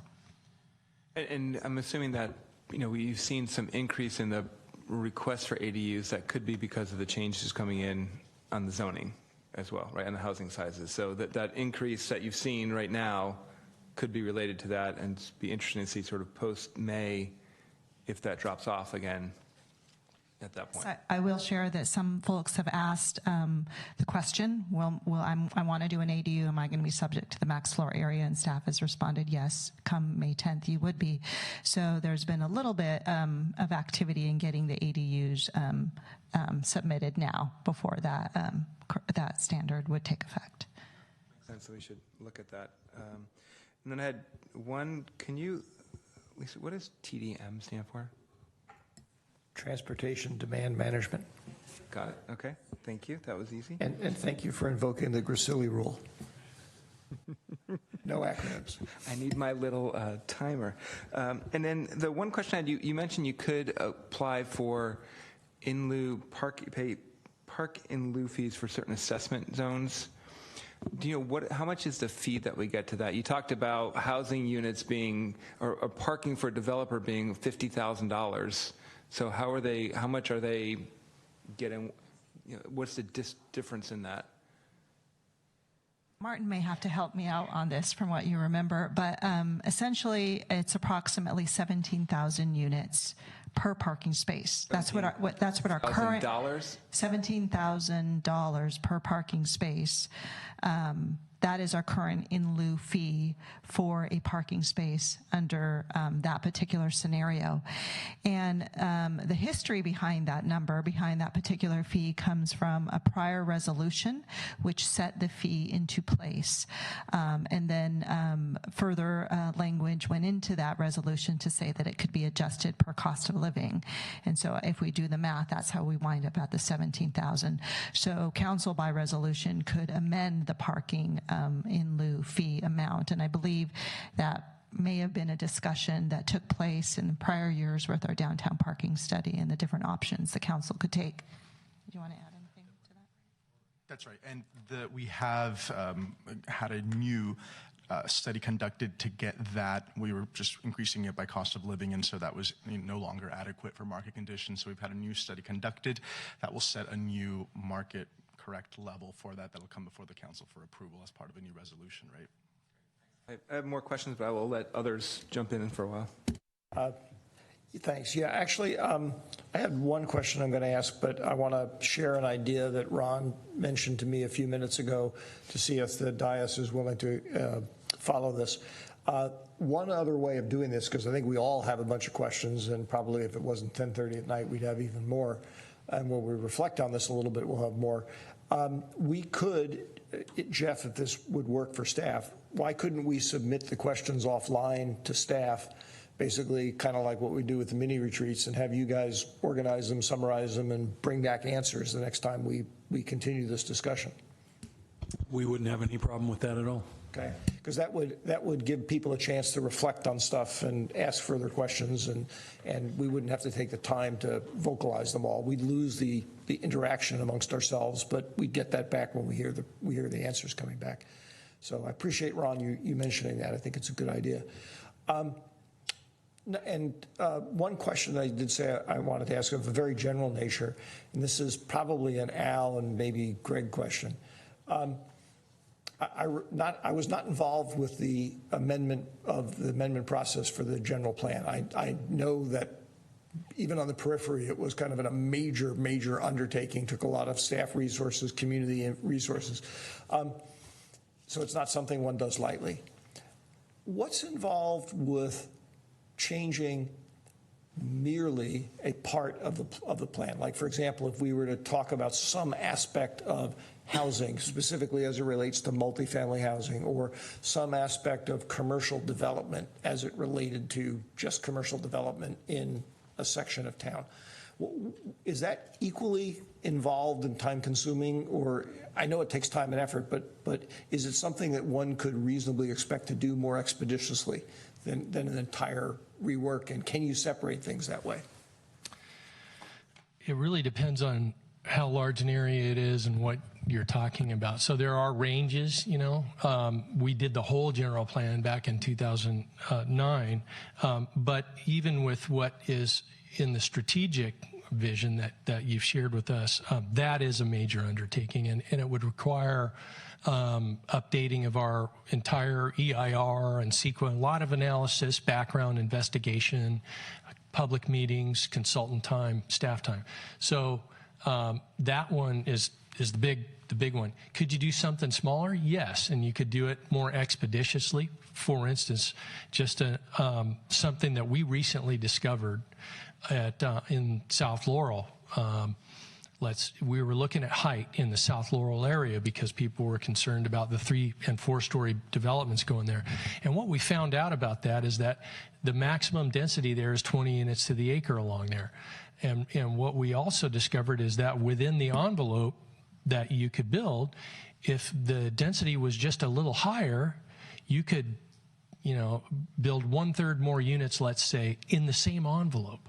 So you wouldn't have to impact the height and everything. You could actually just upgrade the density and build more smaller units.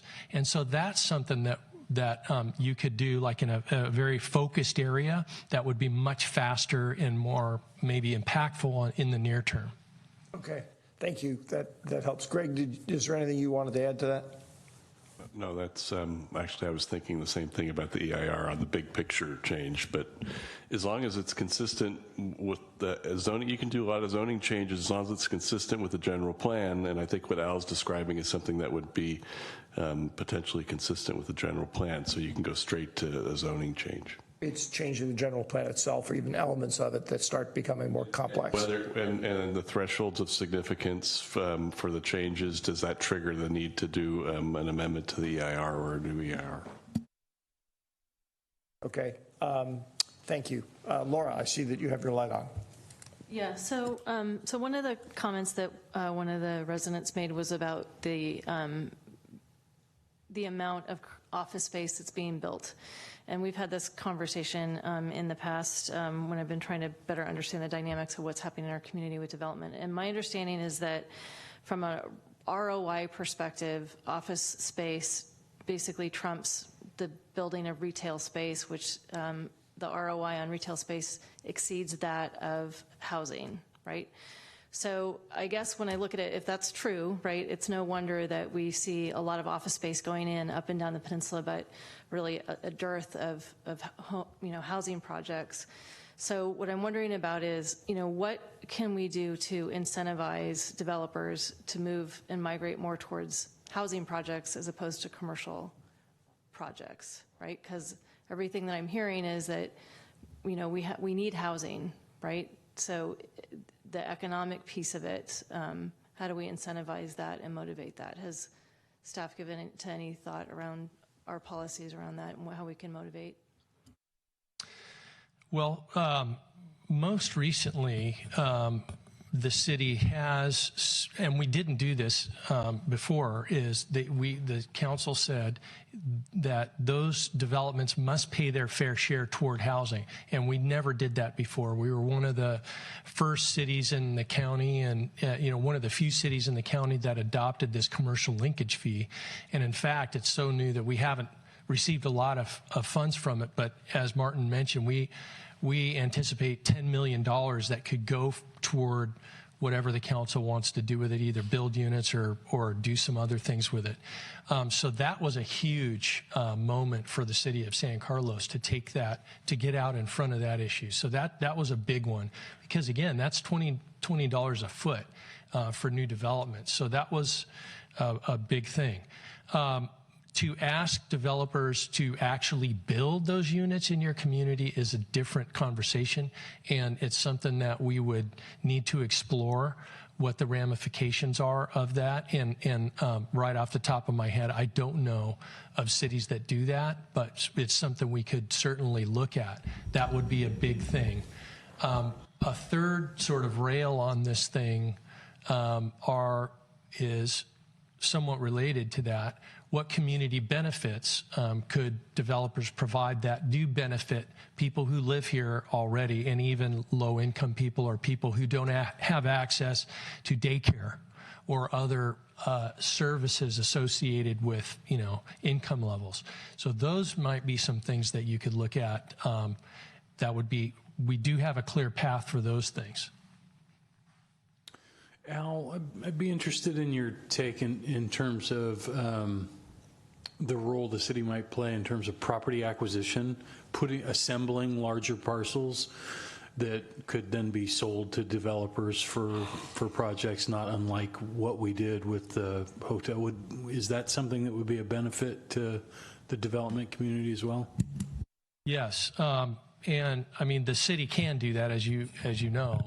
So you could take those funds that you accumulate from these office developments and acquire property around town in very focused locations that are close to transit and close to services.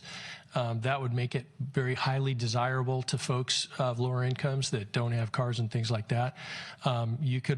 So yes, that is something that is exciting and something that cities can take the lead on, and I think we have the expertise to do that. If the council wanted to do more of that, we could take those funds and acquire. You can acquire existing units and turn them into, you can acquire an apartment building and turn it into affordable housing. That's something else that the council could consider. So with this land acquisition idea, when I look at the zoning map that you shared with us, I'm not really seeing an intuitive spot within San Carlos as it's currently zoned. Are there, you have a, where? There are several of them, actually. So could you tell me a little bit more about where these spots are? Because I'm hearing that there's no more meaningful land left for development, and it's all redevelopment and infill, and the plots are small.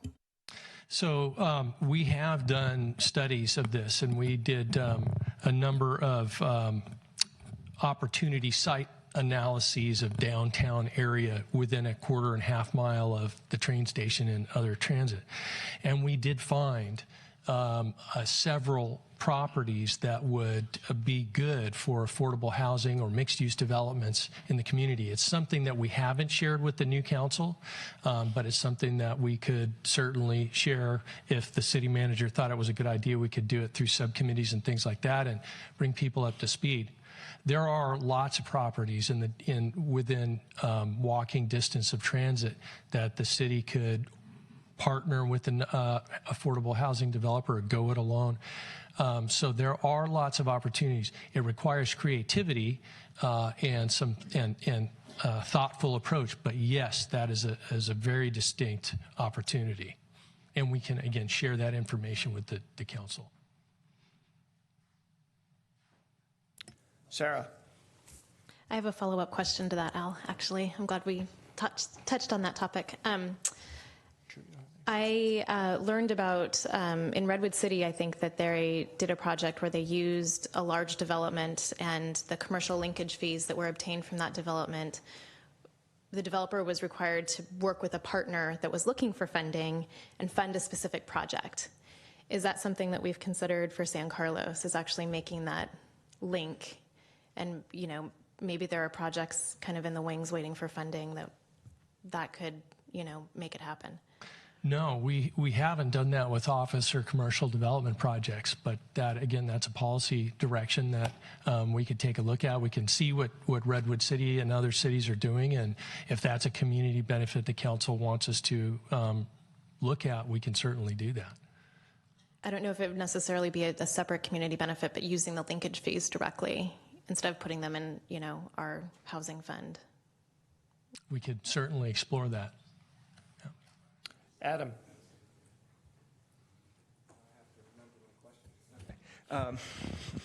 Must be getting late. So, so it sounds like that if we could, it'd be minor to increase the sort of density in some places that are maybe for mixed use or something else right now. And that is your sense, Al, that we would be more attractive to developers, for housing developers at that point, because they can sort of get more out of that piece of property? Yes. Okay. And then on the overall zoning changes, though, if we were to take, let's say, part of the industrial area, or to say on El Camino, we're going to change zoning on parts of El Camino to be for multifamily housing. That's a bigger, more difficult change, and what sort of, where would you put that in the scale? And I'm thinking more like El Camino, as an example. So El Camino and that area kind of that we looked at on the map, the triangular area near downtown, those areas actually already allow for mixed use development and that kind of thing. And so what you would be looking at is within, you do have constraints that are kind of built in. We have height limitation. We do have density limitations. So in those areas, what could the city do to incentivize more units, increase density, reduce zoning requirements so that you get more of those units? So that would be the kind of review of that corridor there that the city would do. But I'm thinking also back on Laura's question, if the incentive is more to build commercial, how do we either force more housing through some zoning changes, and maybe the density is one sort of simple way to do that. But if you rezoned a portion of El Camino that it wasn't just mixed use, it was for multifamily only, with the higher density and everything else, then the developer doesn't have a choice in that matter, right? If they want to go in and do something on a piece of property, they've got to go in and build housing. Yes, and it's kind of like that now. So you can do the housing now, but what I think we don't have, and I think kind of what you're getting at, is forcing housing to be developed in this area, right? And what we don't have is minimum density. So the city's kind of just saying, hey, build whatever you want within this maximum. So we don't say, but you have to build 75% of it. So those are some of the things. But to connect sort of the east side commercial industrial zones to housing is kind of, there's a little bit of that. I think you're touching on that just a little bit. We have the commercial linkage fee. We have the idea that maybe commercial developers would be forced to construct housing elsewhere, or partner, or fund, or acquire, and those things. Those are areas that we don't have. One of the things that we didn't talk about in the objective is to rezone commercial industrial land to residential. Okay, thank you.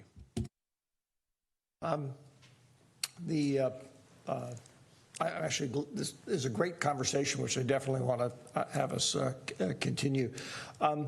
And in that specific regard, I wanted to see how the dais felt about this. To me, I would actually like this discussion to be continued at our very next council meeting, even if we have to ask staff to kind of schedule things around to make sure it fits. Because, again, I hate to lose the momentum and sort of a growing awareness of trade-offs and issues. Is that reasonably supported by the dais? I guess my only question is, I don't remember what's on the next agenda. If we've got things that are time sensitive, that's the only thing I'd want to just make sure. That was my question. We can manage. I mean, this is time sensitive too, from a standpoint. It'd probably be useful to hear from the city manager about that. But in general, I mean, to me, that's a matter of sort of making it work. I mean, because remember, it's up to us it's up to us if we decide we want to have an additional meeting shoehorned in someplace because we want to talk about it, or we want to talk about something else that got pushed off, okay? We can absolutely do that. It may result in us putting a few more sort of what we might call mid-level items onto the consent calendar because we need to move them through.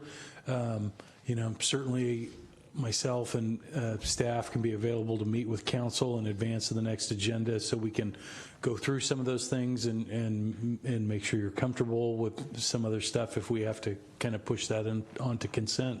But we can certainly continue this item at our next council meeting. You know, it's been clear right from the beginning with this new city council that this is a major issue, and it's exciting to hear the momentum. We're excited. We'd like to continue this conversation too, and kind of get cracking. Yeah, no, good. I'm glad to hear that. That brings me to something I want to honor the 11 o'clock extension that we did, but I want to. Are you moving to a new topic? No. Because I want to wrap up with maybe another 2 minutes of my time. No, not tonight. Sorry. But again, as I mentioned earlier, I don't know if you're here, please also feel free to get, we're going to have this item on the next agenda, and you can also contact us individually offline outside of the meeting. So I'm not trying to stop your input. I'm just trying to I just want to manage the time tonight. So thank you, sir. An issue I want to make sure that we at least, if not do something about tonight, at least consciously think that we don't want to do something about tonight. A number of speakers brought up the issue of the interaction of what we're talking about with SB 50. Okay.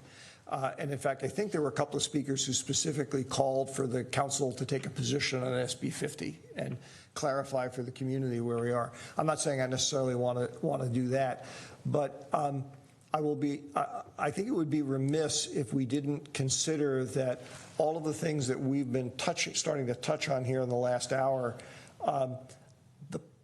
the political process of trying to achieve things there could be significantly complicated. If you could imagine an uproar growing in the community of sort of having to fight against SB 50, and that sort of sucks the focus of all the housing discussion onto that.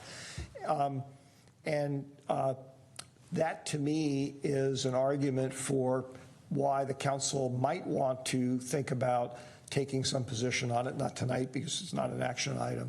But what I was specifically thinking of is whether we ought to task either the housing subcommittee, or we have a communication subcommittee too, right? As I recall, with working with staff to draft maybe even a letter that we send to Senator Wiener and send to various elected officials saying, here's our, sort of in general our views and reactions to stuff. And again, that's not a really well-formed idea. That's part of what we'd be assigning some people to work on and bring it back to us. The basic question is, having heard this call from members of the community, and I can assure you it's not just the people who showed up here tonight, do we want to do anything about that? Do we want to sort of start taking some steps on that? Well, if I'm not mistaken, Millbrae's done it already. Mm-hmm. They've sent one, and I think maybe at least one other city in the county has done it. Do you know, Jeff? Not off the top of my head, all the cities, but I know multiple cities have taken a position on it. Burlingame discussed it, I believe, at their last city council meeting. It was reported in Daily Journal. Yeah, I like the idea of maybe having our, in fact, there's a housing subcommittee meeting in a couple days. Mm-hmm. I'm wondering if we could chat about that at that meeting. Yeah, that was going to be my recommendation. Yeah. And as long as we're talking about this, and I guess, Greg, this falls within the context of the discussion topic, right? Housing? Okay. I don't need to ask you. I know you'll leap in if I start saying something I'm not supposed to. I just wanted to say and see what other personal views people may have. But I want to go on record here, as I've told, in fact, Sandy Althouse and Josh, her husband, when I met with them privately. I really don't like the concept in Senator Wiener's proposed legislation, which basically steamrolls local control. On the other hand, personally, I would I would not be in favor of sending a letter that basically just said that without also saying something to the effect of, I don't mind being held accountable, strictly accountable. I don't mind being punished by the state if we don't do what you think we need to do. But just please leave it up to us to decide where we do it, okay? And, you know, so in other words, not to tell them that local control means get out of this entire business. It's kind of like, do whatever you need to do, but leave us the authority to be held accountable for what you want us to do, not tell us how to do it. Anyway, that's where I come from. I think that's the discussion that we have when, you know, it's basically what we want to say in a letter. And I think that's what we'll chat about that on Thursday. Yeah. I mean, just to add to that, I think it would be helpful for us to get some insight into what the economic impact would be on San Carlos if SB 50 were to be passed. Fair enough. All right. Any other, just to remind folks, what we're all going to do is we're going to submit all of the questions that we have and other ones that we think of to staff so that quickly so that they can incorporate them into answering them at the next council meeting when we'll bring this topic back for further discussion. Just one quick, Yeah, go since ahead. I've got 9 minutes now to Actually, have the floor. we still have a few other things to deal with, but I they're just all want to administrative. thank Martin and Lisa and Al for their presentation, and I would agree that the brochure that came out on the housing was great and really well done, and thank you for doing that. Awesome. Really well done. And I think at some point, to me, it almost seems like we should also try at the same concurrently try to think about it, some sort of more town hall around housing as well versus just us talking here. Something that, you know, we can reach out to more residents and do that, talk about SB 50, CASA, you know, and some of the things that we're talking about. We have some great data and a great story to tell, and there's more to do, but I think it would be a useful sort of approach as part of this whole process. Yeah, Adam, I concur with that. I think community engagement would be really important. And again, just because this is such a binary issue, I actually have people who stop me in the street and tell me to stop development. They just don't want anybody else here. That if we kind of look at the model that was used for the pedestrian and sidewalk and bicycle safety program, where there was an opportunity for voices to be heard and data presented to the community for them to respond to, I thought that was really a remarkable way to do it. So we get the dialogue as opposed to, you know, kind of get, you know, we need to hear what people have to say about it, right? I think that sounds, Adam, I think your idea, I think we'd have to scope out exactly how we were going to, or, you know, more precision about how we were going to do that, but I think it's an excellent idea, and we should definitely discuss that further. And I also appreciate your comments about the work staff has done, because that was actually related to the comment I wanted to make, which is I honestly don't know whether staff at all feels a little bit of what I'm going to talk about here. It would hardly be surprising for staff faced with a relatively significant shift in prioritization by the council to sort of feel a little bit defensive, okay? And I just want you guys to know that I don't want you to feel defensive about this at all. I actually really enjoyed hearing about some of your out-of-the-box ideas on things that we could do to address the issue, because this has always been a matter, whether it's prioritizing or figuring out what we're going to do, we have to tell you what we want you to do, okay? I actually am very confident that there's nothing we could think of to do that you guys couldn't figure out how to do, okay? But we have to, in representing the community and in having the discussions with community and whatnot, we have to figure out what to tell you. And I really respect the work that you did in the presentation here tonight, and you know, I think it's great that we're finally paying some significant attention to this.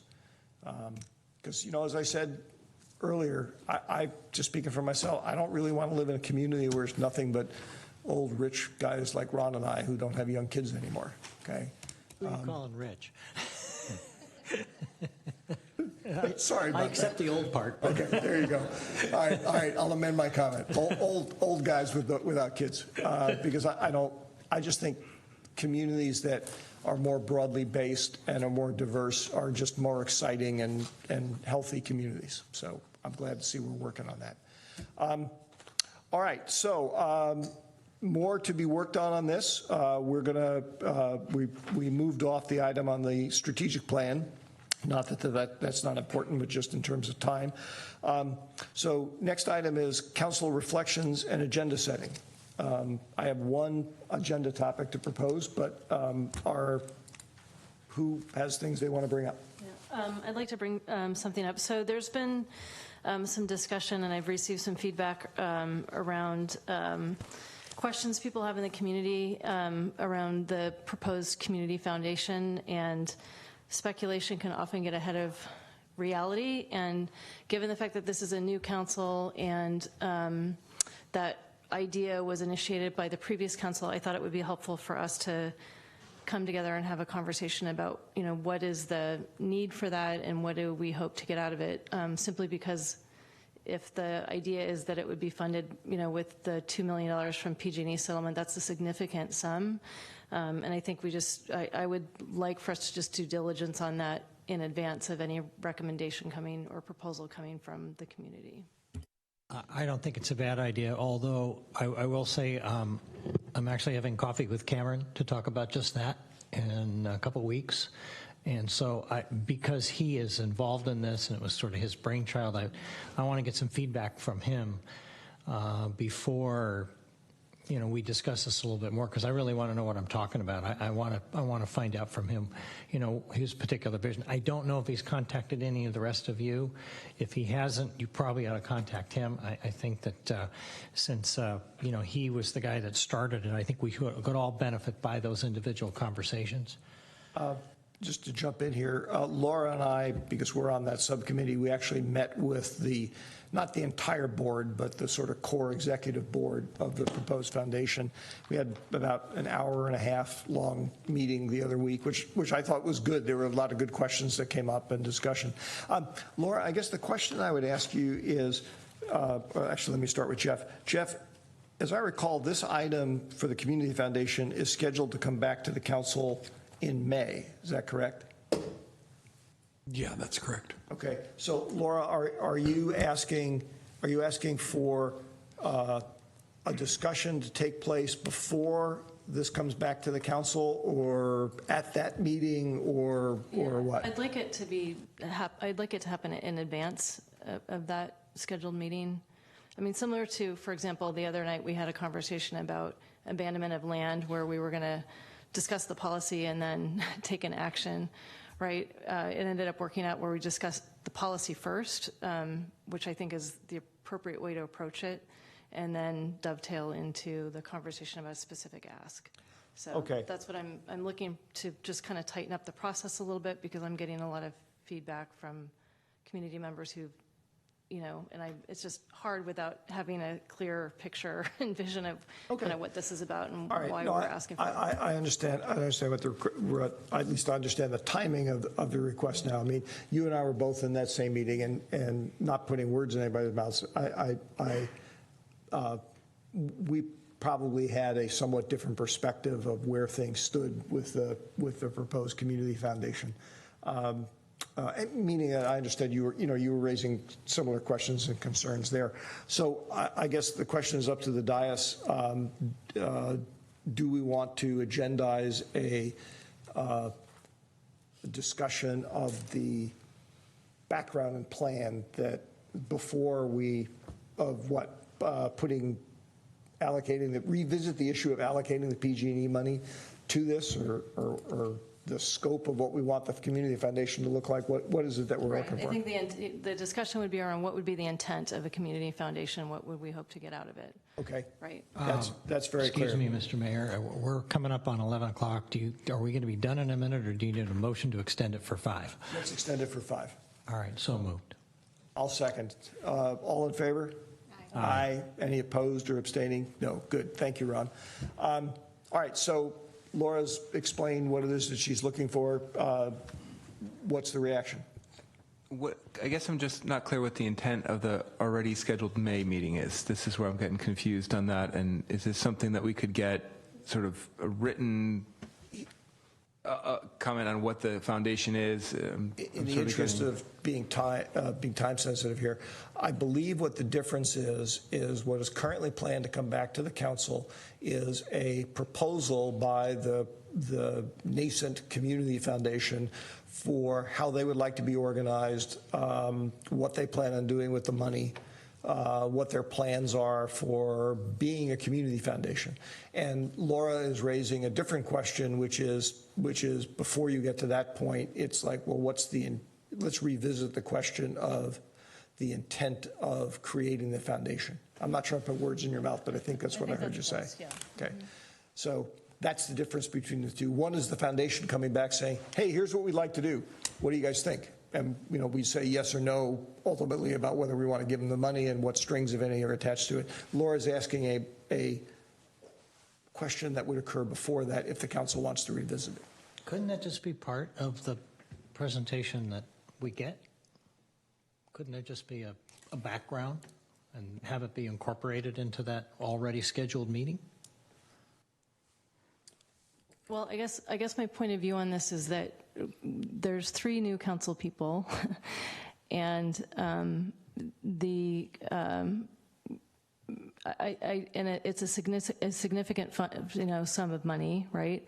And I just think it would be worthwhile to have a policy discussion around that outside of a community group coming forward to propose their approach, right? So to set criteria for what is it that we're looking for. I mean, any other type of contract, there would be an RFP that would go out to the broader community, and community groups would, or businesses would come forward, right, and submit a proposal to the city. And in this case, that it didn't really happen that way. So I think there's... In fairness, I mean, I certainly don't dispute your point that the council has changed since the RFP and analog was done. But there was a process like that that led to the process that is coming close to coming back in May. So let me, there's been a proposal to agendize a topic. Remember, we discussed this. Our general rule is that there has to be 2 people who would like to do that. And so I'm waiting to hear whether there's a second person who wants to do that. Obviously, Laura wants to. So is there anybody else? Okay, we will pass on that. If you want, you're welcome to bring it up again next time. We'll be meeting again before then. I have one other agenda item, potential item. I wanted to see what the council was interested in, but before I do that, does anybody else have stuff? Okay. I met with Michelle Nafak before today's meeting. She's president of the school board, and it occurred to both her and I, after we were talking for a while, that housing is not the only topic of which there might be some value, whether it was a simple meeting like what we traditionally do, or whether it was a town hall kind of meeting, but a joint meeting of the school board and the city council to be held sometime this year. Personally, I've always wanted to have more integration between the 2 bodies because we pretty much serve the same constituency. And so my request is whether there's interest in the dais to task the 2+2 committee to see whether, sort of kick the idea around a little bit, see if they can come up with something that makes sense and bring it back to the 2 agencies. So that's the idea. I want to see if anybody's interested in tasking the 2+2 committee with that. The 2+2 committee hasn't met yet, so I'd like to, I'm happy to make that part of our discussion. Okay. But I'd like to kind of get my feet wet on that first and, see how the discussions go and what the issues are that we would need to tackle jointly. Which in housing. fact was the purpose of asking the 2+2 committee to look at it. Okay. And if the conclusion is there's nothing to talk about, then don't do the meeting. I see. So I'm happy to. As the other 2+2 member, I think that's fine. Fine, good. Yeah. Go for it. Any other reflections in agenda setting? Jeff, anything from staff? Just very quickly, a reminder for council and the community that we have 2 wildfire preparedness meetings coming up. The first is this Saturday, April 13th at Domenico's Winery at 10 a.m. The second opportunity will be Tuesday, April 16th at the Hiller Aviation Museum at 7 p.m. RSVPs are being taken for either event. Both are listed on the city's website. Thank you. And with that, we will adjourn early.